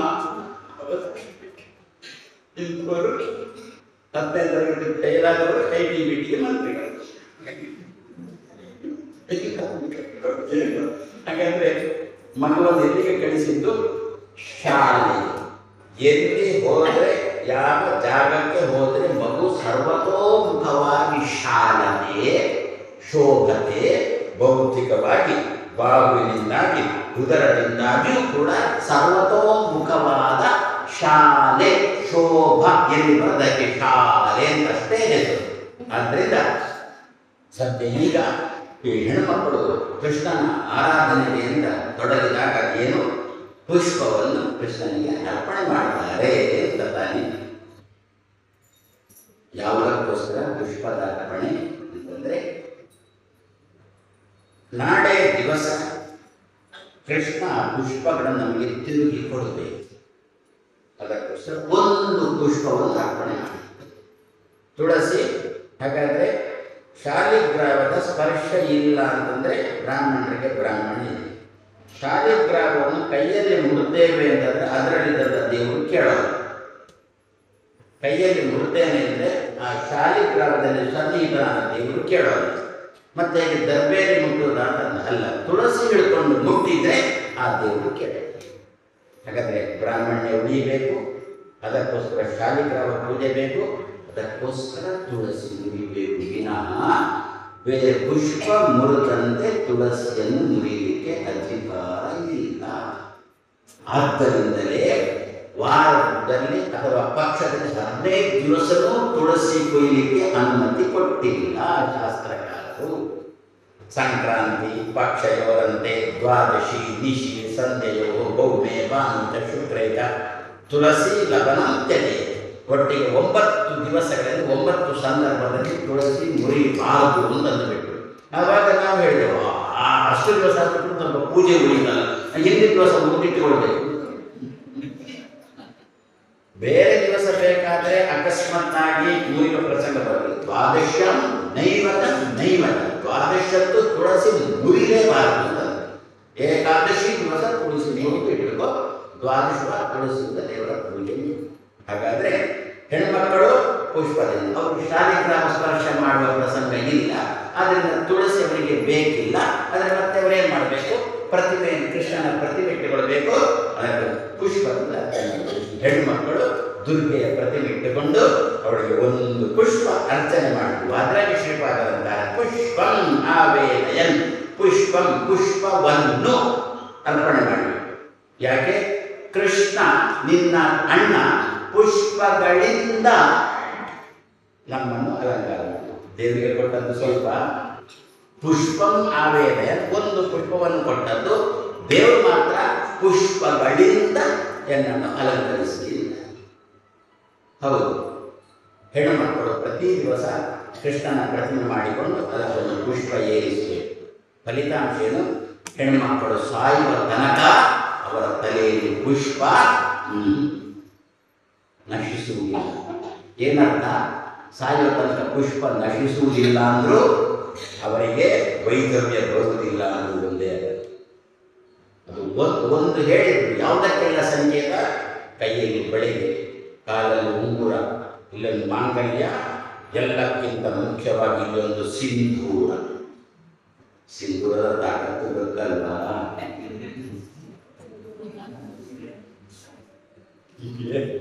ಯಾವ ಸಿಂಧೂರವನ್ನು ಅಳಿಸಿದ್ರೋ ಅವರು ಮಾತ್ರ ಸತ್ತದ್ದಲ್ಲ, ಮತ್ತೆ ಮೂಲ ಸಮೇತ ಕಿತ್ತು ಹೋಯಿತು. ಮತ್ತೆ ಆ ಉಗ್ರಗಾಮಿಗಳನ್ನು ಸಾಕಿದವ ಬಂದು ಡೊಕ್ಕಾಲು ಬಿಟ್ಟ ಮಹಾರಾಯ ನಮ್ಮನ್ನು ಕಾಪಾಡು. ಆವಾಗ ನಮ್ಮ ಮೋದ ತೀರ್ಥರು ಸಣ್ಣ ಅವರಿಗೆ ಮೋದ ತೀರ್ಥರು ಅಂತೇಳಿ ಅಂಗ ತೀರ್ಥರಿಗೆ ಹೆಸರು. ಮಧ್ವನಿಗೆ ಮೋದ ತೀರ್ಥರು. ಆ ಮೋದ ತೀರ್ಥರನ್ನು ಇಟ್ಟುಕೊಂಡದ್ದಕ್ಕೇನೆ ಅವರಿಗೆ ಮೋದಿ ಅಂತ ಹೆಸರು ಬಂದರು. ಅದಕ್ಕೆ ಅವ್ರು ಏನು ಮಾಡಿದ್ರು, ತಾನಾಗಿ ಹಿಂದೆ ಸರದ್ರು. ಅವ ಡೊಕ್ಕಾಲು ಬಿದ್ದದ್ದಕ್ಕೆ ಹಿಂದೆ ಸರದ್ರು. ಈಗ ಚೀನಾನು ಬಂದಿಲ್ಲ, ಅದನ್ನ ಟ್ರಂಕಲ್ಲೂ ಬಂದೇ ಇಲ್ಲ. ಅವ ತೆರಿಗೆ ಹಾಕುವುದರಲ್ಲೇ ಬಿದ್ದಿದ್ದಾನೆ. ಮತ್ತೆ ಯುದ್ಧ ಉಂಟು ಆದಾಗ ಏನು ತಲೆಗೆ ತಗೊಳ್ಳಿಲ್ಲ. ಆದ್ದರಿಂದ ಯಾರು ಬೇಕಾಗಿಲ್ಲ, ಯಾರ ಮಾತನ್ನು ಕೇಳುವವರಲ್ಲ ನಮ್ಮ ಪ್ರಧಾನಮಂತ್ರಿ ಅಂತಂದರೆ. ಆ ನಿಟ್ಟಿನಲ್ಲಿ ಹಾಗಾಗಿ ನಮ್ಮ ಹೆಣ್ಣುಮಕ್ಕಳ ಸಿಂಧೂರ ಉಳಿಯಬೇಕು. ಹೆಣ್ಣುಮಕ್ಕಳ ತಲೆಯಲ್ಲಿ ಪುಷ್ಪ ಎಂದೆಂದೂ ಬಾಡಾದ ಅರವಿಂದ ಮಾಯೆ ಹೆಣ್ಮಕ್ಕಳ ತಲೆಯಲ್ಲಿ ಇರಬೇಕು. ಆ ದೃಷ್ಟಿಯಿಂದ ಏನು ಮಾಡಿದ್ರು, ಕೃಷ್ಣನಿಗೊಂದು ಒಂದು ಪುಷ್ಪವನ್ನಿಟ್ಟರೆ ಕೃಷ್ಣ ಏನು ಮಾಡಿದ, ಪರಂಪರೆಗೇನೆ ಮುತ್ತೈದೆತನವನ್ನು ಕೃಷ್ಣ ಕೊಡ್ತಾನೆ. ಅದಕ್ಕೋಸ್ಕರ ಪುಷ್ಪೈಹಿತ ಭದ್ರಶಿಲ್ಪ, ಅದು ಪುಷ್ಪಗಳಿಂದ. ಏನು ಪುಷ್ಪಗಳು ಮಾತ್ರ ನಮಗೆ ಎಂದೆಂದೂ ಬಾಡಾದ ಅಂತ ಎಷ್ಟು ಹೇಳಿದ್ರು ಕೂಡ ಒಂದಲ್ಲ ಒಂದು ದಿವಸ ಬಾಡುವುದು ಖಂಡಿತ. ಹಾಗೆ ಎಂದೆಂದೂ ಬಾಡಾದ ಪುಷ್ಪಗಳು ಉಂಟು. ಎಂದೆಂದೂ ಬಾಡಾದ ಅರವಿಂದ ಮಾಲೆಯ ಅಹಿಂಸಾ ಪ್ರಥಮಂ ಪುಷ್ಪಂ ಇಂದ್ರಿಯ ನಿಗ್ರಹ, ಸರ್ವಭೂತ ದಯಾ ಪುಷ್ಪಂ, ಸತ್ಯ ಪುಷ್ಪಂ ವಿಶೇಷತಃ, ಜ್ಞಾನ ಪುಷ್ಪಂ, ತಪ ಪುಷ್ಪಂ, ಕ್ರಿಯಾ ಪುಷ್ಪಂ, ತಥೈವ ಧ್ಯಾನಂ ಚೈವ ಅಷ್ಟಮಂ ಪುಷ್ಪಂ ಯೈಭಿಃ ತುಷ್ಯತಿ ಕೇಶವಃ. ನಾವು ಪೂಜೆಗೆ ದೇವರೊಳಗೆ ಹೋಗಬೇಕು ಅಂತಾದರೆ ಈ ಮಂತ್ರ ಹೇಳಿಕೊಂಡು ದೇವರ ಕೊನೆಗೆ ಪೂಜೆಗೆ ಹೋಗಬೇಕಂತೆ. ಸುಮ್ಮನೆ ಅವನ ತೋಟದ ಪುಷ್ಪ ಕೀಳುವುದು, ಇವನ ತೋಟದ ಪುಷ್ಪ ಕೀಳಿಕೊಂಡು ಅವನ ಬೈಗಳು ತಿನ್ನುವುದು, ಅವ ಏಳು ಮುಂದೆ ಪುಷ್ಪ ಕೀಳಬೇಕು ಅಂತ ಇವ ನಿದ್ದೆ ಬಿಟ್ಟು ಹೋಗುವುದು, ಯಾರು ಸಹ ಪಡೆಯಲಿಲ್ಲ. ಪಂಡಿತಾಚಾರ್ಯರು ಮಧ್ವವಿಜಯದಲ್ಲಿ ಆಚಾರ್ಯ ಮಧ್ವರ ಜೀವನ ಚರಿತ್ರೆಯನ್ನು ಹೇಳುವಾಗ 14ನೇ ಸರ್ಗದಲ್ಲಿ ಮಧ್ವರ ದೈನಂದಿನ ಕ್ರಮವನ್ನು ಹೇಳ್ತಾರೆ. ಯಾವ್ಯಾವ ಹೊತ್ತಿಗೆ ಏನೇನು ಮಾಡ್ತಿದ್ರು ಅಂತ. ಅದರಲ್ಲಿ ದೇವರ ಪೂಜೆ, ಪುಷ್ಪದ ಸಮರ್ಪಣೆ ತಂದಾಗ ಅಷ್ಟಮಿಹಿ ಭಾವ ಪುಷ್ಪೈ ಅಂತ ಉಲ್ಲೇಖ ಮಾಡ್ತಾರೆ ಪಂಡಿತಾಚಾರ್ಯ. ಈ ಪುಷ್ಪಗಳ ಅರ್ಪಣೆಗಿಂತ ಯಾರ ಹಂಗು ಇಲ್ಲದಿರತಕ್ಕಂತಹ 8 ಭಾವ ಪುಷ್ಪಗಳಿಂದ ಅರ್ಚನೆ ಮಾಡಿದ್ರು ಆಚಾರ್ಯ ಅಂತ ಹೇಳ್ತಾರೆ. ಹೀಗೆ ನಮ್ಮ ಜೀವನದಲ್ಲಿ ನಮಗೆ ಸಿಗತಕ್ಕಂಥ ಗಂಡ ಎಂಥವನ್ನಾಗಬೇಕು ಅಂತಂದರೆ, ಒಂದು ಅಹಿಂಸಾ ಪ್ರಥಮ ಪುಷ್ಪ, ಮೊದಲನೇದು ಅವ ಯಾರಿಗೂ ಹಿಂಸೆ ಮಾಡುವನಾಗಬೇಕು. ಯಾರ್ಯಾರಿಗೂ ಬದುಕೆ ಲಗ್ನ ಆಯಿತು ಅಂತಂದ್ರೆ ಆ ದಿವಸದಿಂದ ಕೈ ಹಿಡಿದಿರತಕ್ಕಂಥ ಹೆಂಡತಿಗೆ ಮಾನಸಿಕ ಹಿಂಸೆ ಕೊಡಲಿಕ್ಕೆ ಶುರು ಮಾಡ್ತಾರೆ. ಪಾಪ ಕಣ್ಣೀರು ಹಾಕ್ತಾರೆ. ಒಂದು ಗೋವು ಕಣ್ಣೀರು ಹಾಕೋದು, ಎರಡನೇದು ಗಂಡನ ಮನೆಯ ಹೊಸ್ತಿಲನ್ನು ಮೆಟ್ಟಿದ ಹೆಣ್ಣುಮಕ್ಕಳು ಕಣ್ಣೀರು ಹಾಕುವುದು. ಇದು 2 ಕಣ್ಣೀರು ಕೂಡ ನಮ್ಮ ಭಾರತ ಮಾತೆಯ ಪಾದವನ್ನು ಸುಡುತ್ತಾ ಉಂಟು. ಅದರಿಂದ ಗಂಡನ ಕೆಲಸ, ಇನ್ನು ಹೆಣ್ಮಕ್ಕಳು ಹೋಗಿ ಗಂಡನಿಗೆ ಜೋರು ಮಾಡುವುದಲ್ಲ, ಅದು ನಿಮ್ಮ ಕರ್ತವ್ಯ, ಹೆಣ್ಮಕ್ಕಳ ಕರ್ತವ್ಯ. ಆ ರೀತಿಯಲ್ಲಿ ದೇವರಲ್ಲಿ ಬೇಡುವುದು ಹೆಣ್ಮಕ್ಕಳ ಕರ್ತವ್ಯ. ಇನ್ನು ಗಂಡನಿಗೆ ದಬಾಯಿಸುವುದು ಅಲ್ಲ. ನೀನು ದೇವರಲ್ಲಿ ಬೇಡಿಲ್ಲ ಕಾಣ್ತಾ ನನಗೆ ಹಿಂಸೆ ಕೊಡ್ತೀರಿ, ಇವನು ದಬಾಯಿಸುವುದಲ್ಲ. ಇವನು ಕೂಡ ಪ್ರಾರ್ಥನೆ ಮಾಡಬೇಕು, ಅವಳು ಪ್ರಾರ್ಥನೆ ಮಾಡಬೇಕು. ಮೊದಲನೇದೆ ಶಾಸ್ತ್ರಕಾರ ವೇದವ್ಯಾಸರಂತ ಇದ್ದಾರೆ, ಅಹಿಂಸಾ ಪ್ರಥಮಂ ಪುಷ್ಪಂ. ಯಾರಿಗೂ ಕಾಯಿಕ, ವಾಚಿಕ, ಮಾನಸಿಕ ತ್ರಿಕರಣದಲ್ಲಿ ಯಾರಿಗೂ ಕೂಡ ಹಿಂಸೆ ಮಾಡಬೇಕು. ಒಂದಾಯ್ತ. ಎರಡನೇದು ಅಹಿಂಸಾ ಪ್ರಥಮ ಪುಷ್ಪಂ ಇಂದ್ರಿಯ ನಿಗ್ರಹ, ಇಂದ್ರಿಯಗಳ ಹತೋಟಿಯಲ್ಲಿ ಇಟ್ಕೊಳ್ಳೋದು. ಗೊತ್ತಾಗ ನಾನು ಚೂರು ಮಾಡಿದೆ, ಕೈ ಹಿಡಿಲಿಕ್ಕೆ ಒಂದು, ಮನಸ್ಸಿನಲ್ಲಿ ಒಂದು, ಅದು ಸುತರಾಂ ಕೊಡುವುದು. ಕೈ ಹಿಡಿದವರಲ್ಲಿ ಪ್ರಾಮಾಣಿಕವಾಗಿ ಅವರ ಜೊತೆಗೆ ದೇವರು ಕೊಟ್ಟ ಪ್ರಸಾದ ಅಂತ ಹೇಳಿಕೊಂಡು, ಕಾಲಿಗೆ ಬಂದದ್ದು ಪಂಚಾಮೃತ ಅಂತ ಉಂಟಲ್ಲ ನಮ್ಮಲ್ಲಿ ಒಂದು ಮಾತು, ಆ ಪ್ರಕಾರ ದೇವರು ಕೊಟ್ಟ ಪ್ರಸಾದ ಅಂತ ಹೇಳಿಕೊಂಡು ಅದರ ಜೊತೆ ಜೀವನ ಮಾಡಬೇಕು. ಇದೇ ಇಂದ್ರಿಯ. ಅವಳ ಜೊತೆ ಎಷ್ಟು ಬೇಕಾದರೂ ರಮಿಸಿ, ಶಾಸ್ತ್ರಕಾರರು ತಪ್ಪು ಅಂತ ಹೇಳೋದ. ಸತಿಯೊಡನೆ ಮನ ಬಂದ ರಮಿಸಿ, ಮನ ಬಂದಂತೆ ರಮಿಸಿ, ಸುತನ ಪಡೆದು ಪತಿಯೊಡನೆ ಮನ ಬಂದ ತೆರದಿ ರಮಿಸಿ. ಜಗನ್ನಾಥದಾಸರ ಮಾತು. ಸತಿಯೊಡನೆ ಅಥವಾ ಪತಿಯೊಡನೆ ಪರಸ್ಪರ ಮನ ಬಂದ ತೆರೆದು ಖುಷಿ ಬಂದಂತೆ ರಮಿಸಿ ಸುತನ ಪಡೆದು ಏನು ಬಿರುದೇನು ಜಿತೇಂದ್ರಿಯಳು ಎನಿಸಿಕೊಳ್ಳುವಳು. ಜಗನ್ನಾಥದಾಸ ಇವನು ಇಂದ್ರಿಯ ನಿಗ್ರಹವುಳ್ಳವ, ಅವಳು ಇಂದ್ರಿಯ ನಿಗ್ರಹವುಳ್ಳವಳು ಅಂತ ಹೇಳಿಕೊಂಡು ಶಾಸ್ತ್ರಕಾರರು ಬಿರುದು ಕೊಡ್ತಾರೆ. ಆದ್ದರಿಂದ ಏನು ಇಂದ್ರಿಯ ನಿಗ್ರಹ, ಇದು ದೈಹಿಕವಾಗಿ ಮಾನಸಿಕ ಸಂಬಂಧಪಟ್ಟದಂತಾದರೆ, ಬಾಯಿಗೆ ಸಂಬಂಧಪಟ್ಟ ಇಂದ್ರಿಯ ನಿಗ್ರಹ ಅಂತಂದರೆ ಊಟ. 15 ದಿವಸ ಕೆಲವರಿಗೆ ದಶಮಿ ಬಂದು ಕೂಡಲೇ ಮರುದಿವಸ ದ್ವಾದಶಿಯೇ ಇಲ್ಲೇ. ಅದಕ್ಕಂತ 15 ದಿವಸಕ್ಕೆ ಒಮ್ಮೆ ಊಟದ ಮನೆಯಲ್ಲಿ ಬೇಕಾದಷ್ಟು ಉಂಟು ತಿನ್ನಲಿಕ್ಕೆ, ನನಗೆ ಸಕ್ಕರೆ ಕಾಯಿಲೆನೂ ಇಲ್ಲ, ಆವಾಗ ಇಂದ್ರಿಯಗಳನ್ನು ಹತೋಟಿಯಲ್ಲಿಟ್ಟು ಅಂತ ಹೇಳಿಕೊಂಡು ದೇವರಿಗೆ ಒಂದು ಪುಷ್ಪ ಏರಿಸಿ, ಇವಳಿಗೂ ಏಕಾದಶಿ ಮಾಡಬೇಕು ಅಂತ ಅವನು ತಿಮ್ಮಣ್ಣಿ. ಇಂಥ ಸಂದರ್ಭದಲ್ಲಿ ಅವನಿಗೂ ಕೂಡ ಬರಬೇಕು, ಇವತ್ತು ಏನೂ ಬೇಡ, ತಿನ್ನಬಾರದು, ಸಾಧ್ಯನೇ ಆಗಿಲ್ವಾ? ವೈದ್ಯರ ಬಳಿಗೆ ನಾವು ಅದಕ್ಕೋಸ್ಕರನೇ ಹೋಗುವುದು. ಎಂಥ ವೈದ್ಯರ ಬಳಿಗೆ ಹೋಗ್ತೇವೆ ಗೊತ್ತಾ? ಕಾಯಿಲೆ ಇದ್ರೆ ಯಾವ ವೈದ್ಯ ಎಷ್ಟು ಸಲ ನೀವು ಊಟ ಮಾಡ್ತೀರಿ? 3 ಸಲ 4 ಸಲ ಊಟ ಮಾಡಿ, ಆವಾಗ ನಿಮ್ಮ ಕಾಯಿಲೆ. ಅಂಥ ವೈದ್ಯರನ್ನೇ ಹುಡುಕೊಂಡು ಹೋಗುವುದು. ಅದಕ್ಕಂತ ಇದ್ದಾಗ ನನ್ನ ಪತಿಗೂ ಕೂಡ ಇಂತಹ ಬುದ್ಧಿ ಬರಲಿ, ಇಂದ್ರಿಯ ನಿಗ್ರಹದ ಬುದ್ಧಿ. ಇವತ್ತು ಏಕಾದಶಿ, ಆದ್ದರಿಂದ ಸಾಧ್ಯನೇ ಇರೋ ಔಷಧಿ ತಗೊಳ್ಬೇಕು, ಪ್ರತಿದಿನ ಔಷಧಿ ತಗೊಳ್ಬೇಕು. ಅಂದರೆ ಅದಕ್ಕೆ ಸಂಬಂಧಪಟ್ಟ ದಿವಸ ನೀವು 7 ಬಾಳೆಹಣ್ಣು ತಿನ್ನುವುದಾದರೆ ಆ ದಿವಸ 2 ಬಾಳೆಹಣ್ಣು ತಿನ್ನೋಣ. ಔಷಧಿ ತಗೊಳ್ಳುವ ಸಮಯ ಇರುತ್ತಲ್ಲ, 2 ಬಾಳೆಹಣ್ಣು ತಗೊಳ್ಳೋಣ. ದಿವಸಕ್ಕೆ ಒಂದು 4-5 ಲೋಟ ಹಾಲು ಕುಡಿಯುವುದು ಅಂತಾದರೆ ಆ ದಿವಸ 1 ಲೋಟ ಹಾಲು ಕುಡಿಯೋಣ. ಉಪವಾಸ ಮಾಡಿ ಕೃಷ್ಣ, ನಾವು ಈ ರೀತಿಯಲ್ಲಿ ಮಾಡಿ ನನಗೆ ಔಷಧಿ ತಗೊಳ್ಬೇಕು ಮಹಾರಾಯ, ಆದ್ದರಿಂದ 2 ಬಾಳೆಹಣ್ಣು 1 ಲೋಟ ಹಾಲು ಇದಕ್ಕೆ ಸತ್ತಾಗ್ತೀಯ ನಮಗೆ ಏಕಾದಶಿ ಏನು ತೊಂದರೆ ಇಲ್ಲದೆ ನಡೆಯುತ್ತೆ. ಬಾಲ ವೃದ್ಧ ಆಕುಲ ವಿನಾ ನಿಯಮಗಳು ಯಾರಿಗೆ? 8 ವರ್ಷದ ಒಳಗಿನ ಮಕ್ಕಳಿಗಿಲ್ಲ, 80 ದಾಟಿದ ಮುದುಕರಿಗಿಲ್ಲ, ಮುದುಕಿಯರಿಗಿಲ್ಲ, ರೋಗಿಗಳಿಗೆ ಇಲ್ಲ. ಬಾಲ ವೃದ್ಧ ಆಕುಲ ಶಬ್ದಕ್ಕೆ ರೋಗಿಗಳು ಉಂಟಲ್ಲ, ನಾವು ರೋಗಿಗಳ ಒಪ್ಪಿಕೊಳ್ಳಲ್ಲ. 80 ದಾಟಿದ ಇಲ್ಲ, 8ಕ್ಕಿಂತ ಕೆಳಗಿದ್ದೇವ ನಾವು ಮಾಡಿ ವ್ಯವಹಾರ ನೋಡಿದಾಗ ಒಮ್ಮೆ 8ಕ್ಕಿಂತ ಬೆಳಗಿದ್ದೇವೆ ತೋರಲ್ಲ, 8ಕ್ಕಿಂತ ಕೆಳಗಿಲ್ಲ. ಅದಕ್ಕಾಗಲೇ ಈ ವ್ರತಗಳನ್ನು ಮಾಡ್ತಾರೆ. ಏನು ಅಂತ ಕರೆದ್ರು? ಇಂದ್ರಿಯ ನಿಗ್ರಹ ಅಂತ ಕರೆದ್ರು. 2ನೇ ಅಹಿಂಸಾ ಪ್ರಥಮ ಪುಷ್ಪಂ ಇಂದ್ರಿಯ ನಿಗ್ರಹ, ಆಮೇಲೆ ಪುಷ್ಪಂ ಇಂದ್ರಿಯ ನಿಗ್ರಹ, ಸರ್ವಭೂತ ದಯಾ ಪುಷ್ಪಂ. ನೀನು ಉಣ್ತೀಯ, ಪಕ್ಕದ ಹಸಿದವರಿದ್ದಾನ, ನಿನ್ನ ಊಟದಲ್ಲಿ ಒಂಚೂರು ಪುರ ಕೊಡಬೇಕು ಅಂತ ಹೇಳೋದು, ನಿನ್ನ ಊಟದಲ್ಲಿ ಒಂಚೂರು.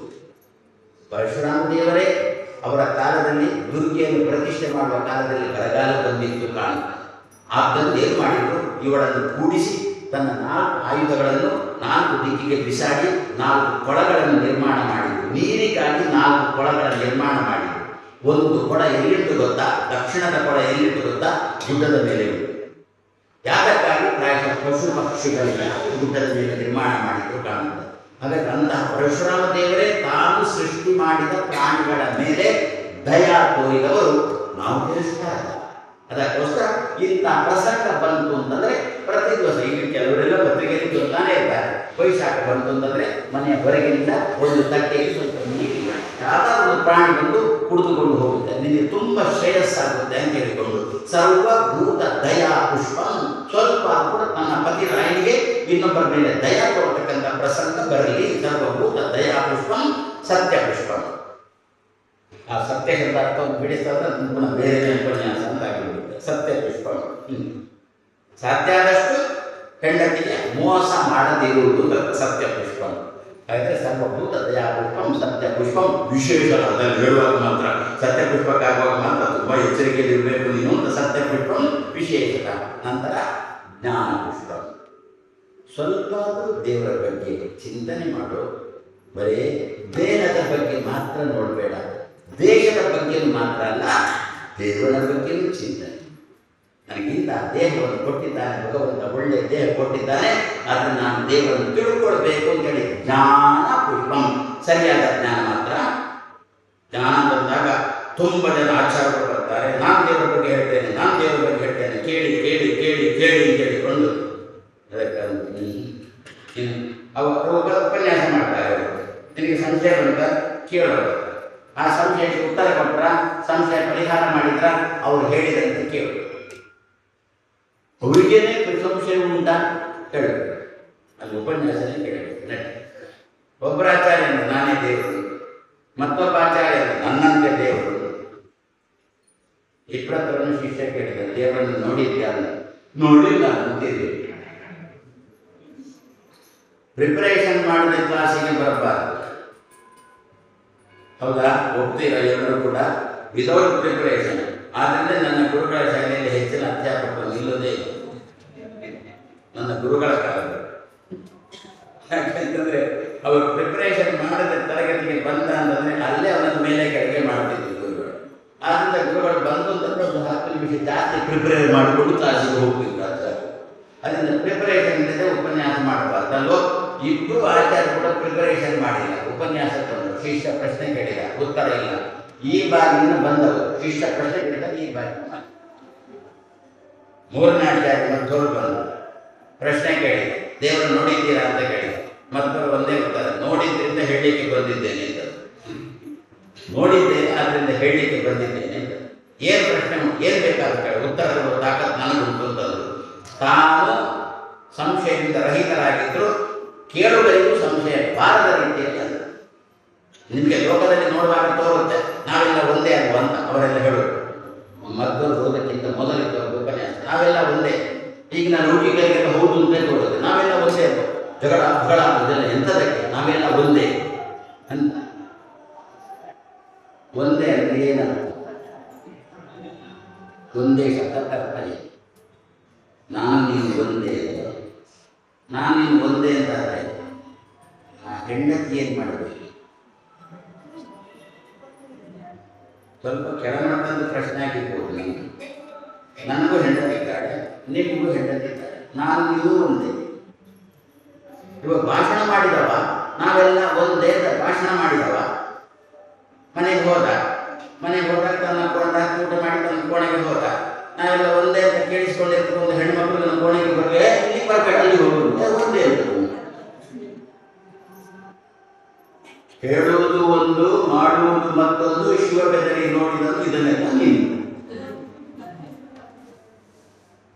ಏನಂತದೆ ಹಾಗಾದ್ರೆ ನಾವೆಲ್ಲ ಒಂದು ಅಂತಂದ್ರೆ ನಮ್ಮ ನಿಮ್ಮ ಮನಸ್ಸಿನ ಅಭಿಪ್ರಾಯ ಒಂದು ಎನ್ನುವ ಅರ್ಥದಲ್ಲಿ ನಾವೆಲ್ಲ ಒಂದು ಅಂತ ಬಂದದ್ದು ಹೊರತು ನಾನು ನೀನು ಒಂದು ಅಲ್ಲ. ನಾನು ನೀನು ಒಂದೇ ಆಗಿದ್ರೆ ಏನ್ ಹೇಳ್ಬೇಕು ಗೊತ್ತಾ? ನೀನು ನೀನು ನೀನು ನಾನು ನಾನು ಹಾಗೆ ಹೇಳ್ತೇವಾ? ನಾನು ತಂದಾಗ ಇಲ್ಲೇ ತೋರಿಸ್ತೇವೆ, ನೀನು ತಂದಾಗ ಅಲ್ಲೇ ತೋರಿಸ್ತೇವೆ, ಬೇರೆ ಬೇರೆ ಉಂಟೆ ಉಂಟು, ನಾವೆಲ್ಲ ಒಂದು. ಮಧ್ವರು ನೀನು ನೀನೇ, ನಾನು ನಾನೇ. ನಾನು ಹೇಳ್ತೇನೆ, ನೀನು ಕೇಳು. ನನಗೆ ಜಾಸ್ತಿ ಗೊತ್ತುಂಟ, ನೀನು ಹೇಳು, ನಾನು ಹೇಳ್ತೇನೆ. ಆದ್ದರಿಂದ ನೋಡಿದ್ದೇನೆ, ಆದ್ದರಿಂದ ಹೇಳ್ತೇನೆ ಅಂತ ಮಧ್ವರ.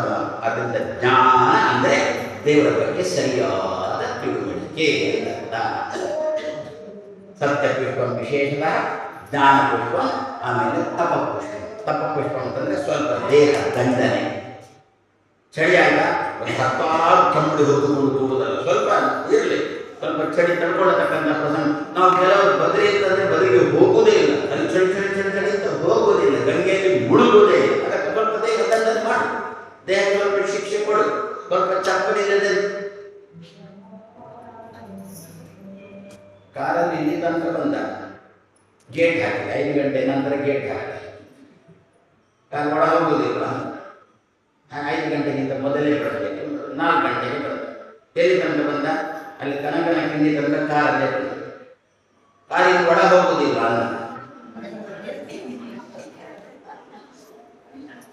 ಅದಕ್ಕಂದ್ರೆ ಇದು ಕೃಷ್ಣನ ಸಾಮ್ರಾಜ್ಯ. ಕೃಷ್ಣನ ಸಾಮ್ರಾಜ್ಯದಲ್ಲಿ ಕೃಷ್ಣನ ತೇರು ಮಾತ್ರ ಹೋಗಬೇಕು ವಿನಃ ಬೇರೆ ಯಾರ ತೇರು ಕೂಡ ಹೋಗುವಂತಿಲ್ಲ. ಇದು ರಥಬೀದಿ, ಕೃಷ್ಣನ ರಥಬೀದಿ. ಇದು ಕಾರು ಬೀದಿ ಅಲ್ಲ.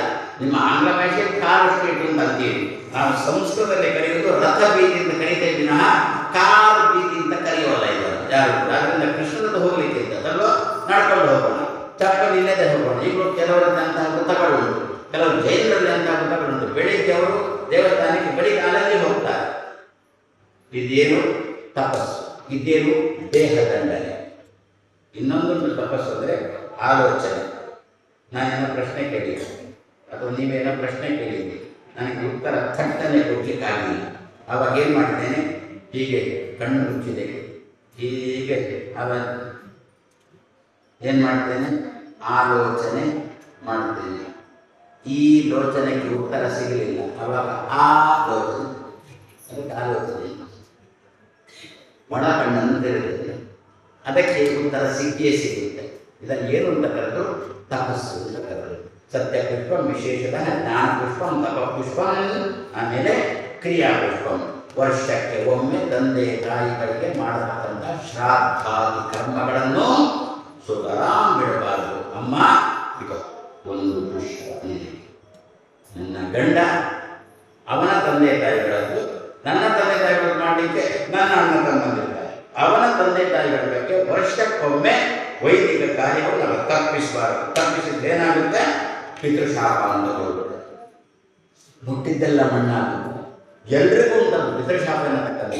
ಪಿತೃಗಳು ಅವರಿಗೆ ಕಮ್ಮಿಯಾಗಿ ಶಾಪ ಕೊಟ್ಟದ್ದಲ್ಲ, ಮತ್ತು ನೀವು ಹಾಳಾಗಬಾರದು ಅಂತೇಳಿ ಅವರು ಎಚ್ಚರಿಕೆ ಕೊಡೋದು. ಆ ದೃಷ್ಟಿಯಿಂದ ಏನು ಅಂತ ಕರೆದ್ರು, ಕ್ರಿಯಾ ಪುಷ್ಪ ಅಂತ ಕರೆದ್ರು. ಕೊನೆಗೆ ಧ್ಯಾನ ಪುಷ್ಪಂ, ಧ್ಯಾನ ಚೈವ ಅಷ್ಟಮಂ ಪುಷ್ಪಂ. ಏನು ದೇವರನ್ನು ತಿಳಿದಿದೆಯಾ ಅದನ್ನು ಒಂದು ಕಡೆ ಕೂತ್ಕೊಂಡು ಆ ದೇವರನ್ನ ಮನಸ್ಸಿನಲ್ಲಿ ಮೆಲುಕು ಹಾಕಿ ದೇವರ ಬಗ್ಗೆ ಸರಿಯಾದ ಚಿತ್ರಣವನ್ನು ತಲೆಗೆ ತಂದು ರಾತ್ರಿ ಆದಮೇಲೆ ಚಾಪೆಯಲ್ಲಿ ಕೂತ್ಕೊಂಡು ಧ್ಯಾನ ಮಾಡು. ನಾನು ಈ ದಿವಸ ಬೆಳಿಗ್ಗೆ ಇಷ್ಟ ತನಕ ಏನೇನು ಮಾಡಿದೆ, ಯಾರಿಗೆಲ್ಲ ಹಿಂಸೆ ಕೊಟ್ಟೆ, ಹೆಂಡತಿಯನ್ನು ಎಷ್ಟು ಪೀಡಿಸಿದೆ, ಹೆಂಡತಿಯನ್ನು ಎಷ್ಟು ಹಿಂಡಿದೆ, ಇದನ್ನೆಲ್ಲ ಚಿಂತನೆ. ಆವಾಗ ನನಗೇನು ತೋರುತ್ತೆ, ನಾನು ಮಾಡಿದ್ದು ತಪ್ಪು, ನಾಳೆಯಿಂದ ಮಾಡಬಾರದು. ಪ್ರತಿ ದಿವಸ ಪಶ್ಚಾತ್ತಾಪ ಆಗಿ ಆಗಿ ಆಗಿ 8 ಪುಷ್ಪಗಳು ನಮ್ಮಲ್ಲಿ ಸಂಗ್ರಹಿಸಲಾಗುವುದು. ಅಮ್ಮ ಅಂತ 8 ಪುಷ್ಪಗಳನ್ನು ಬದಲಿಸಿಕೊಡು ಕೇಳಿಕೊಂಡು ಒಂದು ಪುಷ್ಪವನ್ನು ಏರಿಸಿದ್ದು 8 ಪುಷ್ಪಗಳನ್ನು ಕೃಷ್ಣನಿಂದ ಪಡ್ಕೊಂಡು ಆಮೇಲೆ ಧೂಪ ಮಾಡಿದ್ದಾರೆ. ನಮ್ಮ ದೇವರಿಗೆ ಧೂಪ ಮಾಡುವುದು ಅಲ್ಲ, ನೈವೇದ್ಯ ಅರ್ಪಣೆ ಮಾಡಬೇಕು ಅಂತಂದರೆ ದೇವರಿಗೆ ಧೂಪ ಕೆಂಡ ಒಲೆಯಿಂದ ಹಾಗೆ ದೇವರಿಗೆ ತೋರಿಸಬಾರದು. ಗಣೇಶ ಇದು ಎಲ್ರಿಗೂ ಗೊತ್ತು, ಎಲ್ಲ ಬ್ರಾಹ್ಮಣ ವರ್ಗದವರು ಅಂತಲ್ಲ, ಎಲ್ಲರೂ ಕೂಡ ಊದ್ಬತ್ತು ಹಿಡ್ಕೊಂಡಾದ್ರೂ ಕೂಡ ನಾವು ದೇವರಿಗೆ ಧೂಪ ಅಂತ ತೋರಿಸ್ತೇವೆ. ಎಲ್ಲ ವರ್ಗದವರು ದೇವರಿಗೆ ಧೂಪ ಅಂತ ತೋರಿಸ್ತೇವಲ್ಲ, ಅಂದ್ರೆ ಏನಂತ, ಆ ಬರೇ ಕೆಂಡವನ್ನು ತೋರಿಸಬಾರ್ದು. ಆ ಕೆಂಡಕ್ಕೆ ಏನಾದರೂ ಕೂಡ ಸಾಂಬ್ರಾಣಿ ಧೂಪ ರತಿಯ ನೋಡುವ ಬನ್ನಿ ಕೂಡ ಸಾಂಬ್ರಾಣಿ ಹಾಕಿ ಆ ಹೊಗೆಯನ್ನು ದೇವರಿಗೆ ತೋರಿಸ್ತೇವೆ. ಅದನ್ನು ಧೂಪ ಅಂತ ಕರೀತಾರೆ. ಆ ಧೂಮ ಏನ್ ಮಾಡ್ತಾರೆ ಅಂತ ಗೊತ್ತಾ, ಧೂನ್ಯ ಕಂಪನೆ. ಅಸುರರು ಕಾಯ್ತಾ ಇರ್ತಾರೆ ಅಂತ. ನಾವು ಅಡಿಗೆಯನ್ನು ತಂದು ದೇವರ ಮುಂದೆ ಇಟ್ಟಾಗ ಅಸುರರು ಕಾಯ್ತಾ ಇದ್ದಾರೆ, ಅದಕ್ಕೆ ಬಾಯಿ ಹಾಕಲಿಕ್ಕೆ. ಅದಕ್ಕೆ ತಂದು ಇಟ್ಟ ಕೂಡಲೇ ಒಂದು ತುಳಸಿ ದಳ ಹಾಕಬೇಕು. ದೂರದಲ್ಲಿರ್ತಾರೆ, ತುಳಸಿ ತೆಗೆಯುವಾಗ ಬಾಯಿ ಹಾಕೋಣ, ದೇವರಿಗೆ ಧೂಪ ಮಾಡಬೇಕು. ಆ ಧೂಪ ಹೊರಡುತ್ತಲ್ಲ, ಧೂಪದ ಧೂಮ ಹೊರಡುತ್ತಲ್ಲ, ಧೂಮಕ್ಕೆ ಇವರಲ್ಲಿ ಕಂಪನ ಶುರುವಾಗುತ್ತದೆ, ಹೋಗಿಬಿಡು ಅಂತ ನೈವೇದ್ಯ ದೇವರಿಗೆ ಅರ್ಪಣೆ ಮಾಡಿ. ಅದಕ್ಕೋಸ್ಕರ ಧೂಪ ತುಂಬ ನೋಡ್ಲಿಕ್ಕೆ ಹೋದರೆ ಅದರಲ್ಲಿ ತುಂಬ ಉಂಟು. ನಮ್ಮ ಮನೆಯಲ್ಲಿ ನಾವು ಎಷ್ಟು ಸಾಧ್ಯನೋ ಅಷ್ಟೇ ಮಾಡೋದು. ಆದರೆ ನಮ್ಮ ಮಠದಲ್ಲಿ ನಾವು 2 ಸಲ ಧೂಪ ಮಾಡ್ತೇವೆ. ಒಂದು ಮೊದಲು ಧೂಪ, ದೇವರಿಗೆ ನೈವೇದ್ಯ ವಿಸರ್ಜನೆ, ಆಮೇಲೆ ಮತ್ತೊಮ್ಮೆ ಧೂಪ. ಮೊದಲು ಮಾಡಿದ ಧೂಪ ಉಂಟಲ್ಲ, ಅದು ಹಚ್ಚಿಕೊಡಬಾರದು ಅಂತ ಹಿರಿಯರು ಹೇಳಿದ್ದಾರೆ. ಅದನ್ನು ವಿಸರ್ಜನೆ. ಅದಕ್ಕೋಸ್ಕರ 2ನೇ ಸಲ ಧೂಪ ಮಾಡಿ ಆ ಧೂಪವನ್ನು ಧೂಪ ಮಾಡಿದ ಕೂಡಲೇ ಒಂದು ಆರತಿ ಮಾಡ್ತೇವೆ. ಏಕಾರತಿ, ಒಂದು ಆರತಿ ತೋರಿಸ್ತೇವೆ. ಆರತಿ ತೋರಿಸಿ ಕೆಳಗಿಡುವಾಗ ನಾವೇ ಆರಿಸಬೇಕಾದ, ಅದಾಗಿ ಆಗಲಿಕ್ಕೆ ಬಿಡಬಾರದು, ನಾವೇ ಕೈಯಿಂದ ಆರಿಸಬೇಕು. ಯಾಕೆ, ಅದಾಗಿ ಆರಿ ಹೊಗೆ ಇದ್ದರೆ ಆಹಾರವನ್ನು ದೈತ್ಯತೆ ಕೊಡ್ತಾರೆ, ನಾವಾಗಿ ಆರಿಸಿ ಹೊಗೆ ಇದ್ದರೆ ಆಹಾರವನ್ನು ದೇವತೆಗಳು ಕೊಡ್ತಾರೆ. ಇದು ಶಾಸ್ತ್ರೀಯವಾಗಿ ಬಂದಿರತಕ್ಕಂಥ ಕೆಲಸ. ಕೆಲವರು ನನ್ನ ಹತ್ರ ಅವರಿಗೆ ಕಟ್ಕೊಳ್ಳಿಕ್ಕೆ ಸಾಧ್ಯ ಆಗಿಲ್ಲ, ನನ್ನ ಹತ್ರ ಕೇಳಲೇಬೇಕು. ಒಂದೇ ಕಡೆ 1 ವಾರ ಪೂಜೆ ಮಾಡ್ತಿದ್ದೆ. 2 ದಿವಸ ನೋಡಿದ್ರು 3, 4ನೇ ದಿವಸ ಸ್ವಾಮಿ ಪೂಜೆ ಕೊಟ್ಟಿರ್ತೀರ, ಭಾರತಿ ಆರಿಸುವುದು ಅವಶ್ಯಕ ಆಗಬೇಕು. ಅದಕ್ಕಂದ್ರೆ ಈ ಆರತಿಯನ್ನು ಆರಿಸುವುದೇ ಶಕುನ ಅಂತಂದ್ರೆ. ಹೀಗೆ ಶಾಸ್ತ್ರ ಹೀಗುಂಟು, ಧರ್ಮಶಾಸ್ತ್ರ ಹೀಗುಂಟು. ಅದರಿಂದ ನಾವೇ ಅದನ್ನು ಕೈಯಿಂದ ಆರಿಸಿ ಅದರಿಂದ ಹೊಗೆ ಇರಬೇಕು. ಅದಾಗಿ ಆರಿ ಹೋಗಿ ಅದರಲ್ಲಿ ಹೊಗೆ ಹೇಳಬಾರದು. ಹಾಗಿದ್ರೆ ಆಹಾರ ದೇವ. ಹೀಗೆ ಧೂಪವನ್ನು ನೈವೇದ್ಯ ದೇವರಿಗೆ ಧೂಪವನ್ನು ತೋರಿಸಿದರು. ಉದ್ದೇಶ ಏನಿತ್ತಂತೆ ಅದರದ್ದು ತಂದು ಬಿಟ್ಟರೆ ಹೆಣ್ಮಕ್ಕಳು ಅಂತಾರೆ ನಾವು ಕೃಷ್ಣನ ಜೊತೆ ಸೇರಿಕೊಂಡು ನೀರಲ್ಲಿ ಆಡುತ್ತೇವೆ, ತಲೆಗೆ ಸ್ನಾನ ಮಾಡ್ತೇವೆ. ಅವಾಗ ತಲೆ ಒದ್ದೆಯಾಗಿರುತ್ತೆ. ಒದ್ದೆಯಾದ ತಲೆಯನ್ನು ಕೃಷ್ಣ ಈ ಹೊಗೆಯಲ್ಲಿ ತಲೆಯನ್ನು ಒಣಗಿಸಬೇಕು ಅಂತ ಅವರ ಆಸೆ. ನಮ್ಮಲ್ಲಿ ಹಳ್ಳಿಗಳೆಲ್ಲ ಈಗಲೂ ಉಂಟು. ಚಿಕ್ಕ ಮಗು 2 ತಿಂಗಳು 3 ತಿಂಗಳು ಮಗು ಅಂತಾದರೆ ಹೊರಗೆ ಕೆಳಗಿಂದ ಲೋಭಾನ ಹಾಕಿ ಬೆಂಕಿ ಅದಕ್ಕೆ ಹುಡಿ ಹಾಕಿ ಮಗುವನ್ನು ಅದರ ಮೇಲೆ ನಾವು ಹಿಡಿತೇವೆ. ಯಾಕೆ? ಮಗು ಸ್ವಲ್ಪ ಗಟ್ಟಿಯಾಗಬೇಕು, ಮಗುವಿನ ಎಲುಬುಗಳು ನರನಾಡಿಗಳು ಗಟ್ಟಿಯಾಗಬೇಕು ಅನ್ನೋ ದೃಷ್ಟಿಯಿಂದ ಅದನ್ನು ಹಿಡಿಯುತ್ತೇವೆ ಅಲ್ವಾ. ಅದು ಗಟ್ಟಿಯಾಗಲಿಕ್ಕೆ ಇಲ್ಲಿಯೂ ಕೂಡ ಹೆಣ್ಮಕ್ಕಳು ತಮ್ಮ ತಲೆ ಕೂದಲು ಗಟ್ಟಿಯಾಗಬೇಕು ಅಂತ ಹೇಳಿ ಕೃಷ್ಣನಿಗೆ ಧೂಪ ಹಾಕ್ತಾನೆ. ಒಣಗಬೇಕು, ಗಟ್ಟಿಯಾಗಬೇಕು. ಏನರ್ಥ? ಹೇಗೆ ಪುಷ್ಪವನ್ನು ಮುಡಿಸಿದರೆ ವೈಧವ್ಯ ಇಲ್ಲವೋ ಅದೇ ರೀತಿಯಲ್ಲಿ ತಲೆ ಕೂದಲು ತಲೆಯಲ್ಲಿ ಗಟ್ಟಿಯಾಗಿರುವುದು ಅಂತಂದ್ರು ತಲೆ ಕೂದಲು ತಲೆಯಿಂದ ತಪ್ಪಿ ಹೋಗಬಾರದು ಅಂತಂದ್ರು ಒಂದೇ ಅರ್ಥ. ತಲೆ ಕೂದಲು ತಲೆಯಿಂದ ತಪ್ಪಿ ಹೋಗಬಾರದು ಅಂತಂದ್ರು ವೈಧವ್ಯ ಬರಬಾರದು ಅಂತಂದ್ರು ಒಂದೇ. ಇದು ವಾದಿರಾಜ ಶ್ರೀಪಾದರು ಕೊಡತಕ್ಕಂಥ ಚಿತ್ರಣಗಳು. ಅದನ್ನ ನಾವು ಆಧ್ಯಾತ್ಮಿಕವಾಗಿ ತೆಗೆದು ಯಾರಿಗೆ ಬೇಡ? ಮುತ್ತೈದೆತನ ಯಾರಿಗೆ ಬೇಡ? ತಲೆ ಕೂದಲು ಕಳ್ಕೊಳ್ಬೇಕು ಅಂತ ಹೆಣ್ಮಕ್ಳು ಅಪೇಕ್ಷೆ ಪಡ್ತಾರೆ. ಹೆಣ್ಮಕ್ಕಳ ತಲೆ ಕೂದಲಲ್ಲಿ ಗಂಗೆ ಸನ್ನಿಧಾನ ಉಂಟು ಅಂತ ಹಿರಿಯರು ಹೇಳಿದ್ರು. ಆದರೂ ಕೂಡ ನಾವು ಮದುವೆ ದಿವಸ ತುಂಬ ಹೂ ಹಾಕ್ತೇವೆ. ಅದಕ್ಕೆ ಜಲ್ಲಿ ಹಾಕುವುದು ಅಂತ ಹೆಸರು. ಯಾಕೆ ಲಗ್ನದ ಮೇಲೆ ಗಂಡನ ಜಲ್ಲಿ ಕಲ್ಲು ನಾನು ಇಡೀ ತಲೆ ತುಂಬ ಕೂದಲನ್ನು ಸೇರಿಸಿಕೊಂಡು ಇಡೀ ತಲೆಗೆ ಹೂವಿನ ಅಲಂಕಾರ ಮಾಡ್ತೇವೆ. ಯಾಕೆ ಗೊತ್ತಾ? ಹೂ ಉಂಟು ಅಂತಲ್ಲ, ಮತ್ತೆ ಮದುವೆಯ ಸಂದರ್ಭದಲ್ಲಿ ಅವಳ ತಲೆ ಕೂದಲು ಕಿತ್ತು ಬರಬಾರದು. ಅಕಸ್ಮಾತ್ ಒಮ್ಮೆ ತಲೆಯ ಕೂದಲು ಕಿತ್ತು ಬರುತ್ತಲ್ಲ, ತಲೆಯ ಕೂದಲು ಕಿತ್ತು ಬರಬಾರದು. ಯಾಕೆ? ತಲೆಯ ಕೂದಲು ಕಿತ್ತು ಬಂದರೆ ಅಪಶಕುನ. ತಲೆ ಕೂದಲು ಅಂತಕ್ಕಂಥದ್ದು ಅಪಶಕುನ. ಏನರ್ಥ? ತಲೆಯಿಂದ ಕೂದಲು ಕಿತ್ತು ಬರುವುದು ಅಂತಂದ್ರು, ತಲೆಯಿಂದ ಎಲ್ಲ ಕೂದಲು ಹೋಗುವುದು ಅಂತಂದ್ರು, ವೈಧವ್ಯ ಬರುವುದು ಅಂತಂದ್ರು ಒಂದೇ ಅರ್ಥ. ಅದಕ್ಕೆ ಕೂದಲು ಕಿತ್ತು. ಇಷ್ಟು ಉಪನ್ಯಾಸ ಮುಗಿಸಿ ನಾನು ಕೆಳಗೆ ಇಳಿಲಿಲ್ಲ. ಹುಬ್ಬಳ್ಳಿಯಲ್ಲಿ ಹೀಗೆ ಉಪನ್ಯಾಸ ಮಾಡಿ ಕೆಳಗೆ ಇಳಿಲಿಲ್ಲ. ಹೆಣ್ಮಕ್ಕಳು ಅವರು ತುಂಬ ತಿಳಿದಿದ್ದಾರೆ. ಹೆಣ್ಮಕ್ಕಳೆಲ್ಲ ದಬ್ಬ ಅಂತ ಬಂದರು. ಸ್ವಾಮಿ ಏನು ಒಬ್ಬರು ಪಂಡಿತರು ಹೇಳಿದರು, ಹೆಣ್ಮಕ್ಕಳ ತಲೆ ಕೂದಲಲ್ಲಿ ಗಂಗಾ ಸನ್ನಿಧಾನ ಉಂಟು ಅಂತ ಹೇಳಿದ್ದಾರೆ. ನೀವೀಗ ಏನಂತೀರಿ? ಹೆಣ್ಮಕ್ಕಳ ತಲೆ ಕೂದಲು ಅಮಂಗಲ ಅಂತ ನೀವಂತೀರಿ. ಹೆಣ್ಮಕ್ಕಳ ತಲೆ ಕೂದಲಲ್ಲಿ ಗಂಗಾ ಸನ್ನಿಧಾನ ಅಲ್ಲೇ ಕೃಷ್ಣ ಅಂತ ಮನಸ್ಸಿನಲ್ಲೇ ಬೊಬ್ಬೆ ಹಾಕಿದೆ. ಕಟ್ಟನೆ ಕೃಷ್ಣ ಉತ್ತರ ಮಾಡಿಸಿದ. ಏನಂತ? ತಲೆ ಕೂದಲು ಹೆಣ್ಮಕ್ಕಳ ತಲೆಯಲ್ಲಿ ಇರುವಾಗ ಗಂಗಾ ಸನ್ನಿಧಾನ ಅಂತಂದೆ. ಕೂದಲು ಕಿತ್ತು ಬಂದ್ರೆ ಅಪಶಕುನ. ತಲೆಯಲ್ಲೇ ಕೂದಲು ಉಂಟ ಅದು ಶಕುನ. ಅವಾಗ ಗಂಗಾ ಸನ್ನಿಧಾನ. ಇದು ಕಿತ್ತು ಬರಬಾರದೆ ಎಂಬ ದೃಷ್ಟಿಯಿಂದ ತಲೆಗೆ ತುಂಬ ಹೂವನ್ನು ಬಿಡಿಸುವುದು. ಹಾಗಾದ್ರೆ ಕೂದಲು ಕಿತ್ತು ಬರಬಾರದು.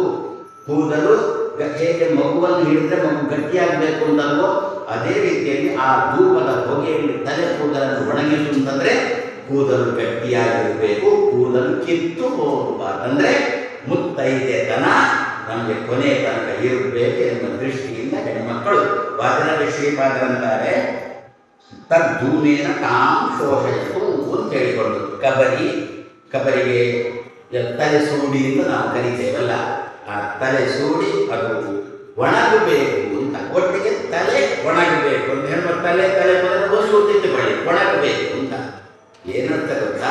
ನಮ್ಮ ತಲೆಯಲ್ಲಿ ಏನಾದರೂ ಅಹಂಕಾರಗಳು ತುಂಬಿಕೊಂಡಿದ್ರೆ, ಈಗಿನ ವಾತಾವರಣದಲ್ಲಿ ಹಾಗೆ ಉಂಟು. ಹೆಣ್ಮಕ್ಕಳು ಓದ್ತಾರೆ, ತುಂಬ ಓದ್ತಾರೆ. ಕೊನೆಗೆ ಅಪ್ಪ ಅಮ್ಮ ಗಂಡು ಸಿಗಲಿಲ್ಲ ಅಂತ ಕೂಡುತ್ತೆ. ಸರಿ, ಏನೋ ಒಂದು ಗಂಡು ಸಿಕ್ಕು, ಕುತ್ತಿಗೆ ಗಟ್ಟಿಯಾಯಿತು, ಬರ್ತಾರೆ. ಅವನಿರುವ ಸಂಪಾದನೆ ಕಮ್ಮಿ, ಇವಳು ಲಕ್ಷ ದುಡಿಯುವುದು. ಸ್ವಲ್ಪ ದಿವಸ ಅಂದರೆ ತಲೆಗೆ ಬರುತ್ತಾ, ನಾನು ಲಕ್ಷ ದುಡಿಯುತ್ತೇನೆ, ನೀವು ಎಷ್ಟು ದುಡಿಯುತ್ತೀರಿ? ಈ ಅಹಂಕಾರ ತಲೆಯಲ್ಲಿ ಇರಬಾರ್ದು. ಏನಾಗಬೇಕು? ಅಹಂಕಾರ ತಲೆಯಲ್ಲಿ ಒಣಗಬೇಕು. ಇದು ಯಾರು ಮಾಡಿದ್ರು? ಹೆಣ್ಮಕ್ಕಳೇ ಪ್ರಾರ್ಥನೆ ಮಾಡುವುದು ದುರ್ಗೆಯ ಹತ್ರ. ಅಮ್ಮ, ನಾಳೆ ದಿವಸ ಗಂಡಂದಿರ ಜೊತೆ ನಾವು ಇರುವಾಗ ನಮಗೆ ತಲೆಗೆ ಅಹಂಕಾರ ಬರಬಾರದು. ಏನಾದರೂ ಅಹಂಕಾರ ಅಲ್ಲೇ ಒಣಗಿ ಹೋಗಬೇಕೆನ್ನುವ ದೃಷ್ಟಿಯಿಂದ ಕೃಷ್ಣನಿಗೆ ಧೂಪಾರತಿ ಮಾಡಿದ್ರಂತೆ. ನಾವು ನಿತ್ಯ ಕೃಷ್ಣನಿಗೆ ಧೂಪಾರತಿ ಮಾಡೋಣ. ನಮಗೆ ಸಿಗತಕ್ಕಂಥ ಹೆಂಡತಿಯ ತಲೆಯಲ್ಲಿ ನಮ್ಮ ಬಗ್ಗೆ ಅಹಂಕಾರ ಇರಕೂಡದು ಅಂತ ಹೇಳಿಕೊಂಡರು. ಅನುಕೂಲ ಇದ್ದಂತಹ ಬ್ರಾಹ್ಮಣರು ನಾವೇನು ಮಾಡ್ತೇವೆ, ನಮಗೆ ಧೂಪಾರತಿ ಅಂತ ಇರುತ್ತೆ, ಅದಕ್ಕೆ ಕೆಂಡ ಹಾಕ್ತೇವೆ, ಗೂಗುಡ ಹಾಕ್ತೇವೆ, ದೇವರಿಗೆ ಹಾಕ್ತೇವೆ. ಬೇರೆಯವರ ಮನೆಯಲ್ಲಿ ಧೂಪಾರತಿ ಇರೋದಿಲ್ಲ ಅಂತಂದರೆ ಊದಿನ ಕಡ್ಡಿ ಇರುತ್ತಲ್ಲ, ಊದಿನ ಕಡ್ಡಿಯನ್ನು ಬೆಂಕಿಯಲ್ಲಿಟ್ಟು ಹೊಗೆ ಬರುತ್ತಲ್ಲ, ಅದನ್ನೇ ದೇವರಿಗೆ ತೋರಿಸ್ತಾ ನಿತ್ಯ ಪ್ರಾರ್ಥನೆ ಮಾಡೋಣ. ಇದರಿಂದ ಹೊರಟಿರುವ ಹೊಗೆಯಿಂದ ನನ್ನ ಮನೆಯವರ ತಲೆಯಲ್ಲಿರತಕ್ಕಂಥ ಅಹಂಕಾರ ಒಣಗಲಿ ಕೇಳಿಕೊಂಡು ಪ್ರಾರ್ಥನೆ ಮಾಡಿಕೊಂಡು ಧೂಪಾರತಿ ಮಾಡಿಬಿಟ್ಟು ನಮ್ಮ ಜೀವನವೇ ಇಡೀ ದೇಶಕ್ಕೆ ಒಳ್ಳೆ ಆದರ್ಶಮಯವಾದ ಜೀವನ ಆಗುತ್ತೆ. ಆ ದೃಷ್ಟಿಯಲ್ಲಿ ವಾದರಾಜ ಹೆಣ್ಣು ಮಕ್ಕಳಿಂದ ಕೃಷ್ಣನ ಪತಿ ಬೇಕೆನ್ನುವ ದೃಷ್ಟಿಯಲ್ಲಿ ವ್ರತ ಮಾಡಿಸ್ತಾ ಇದ್ದಾರೆ ಎಂಬಲ್ಲಿ ಈಗಿನ ಮಾತನ್ನು ಮುಗಿಸ್ತಾ ನಾಳೆ ಸಾಯಂಕಾಲ ಪುನಃ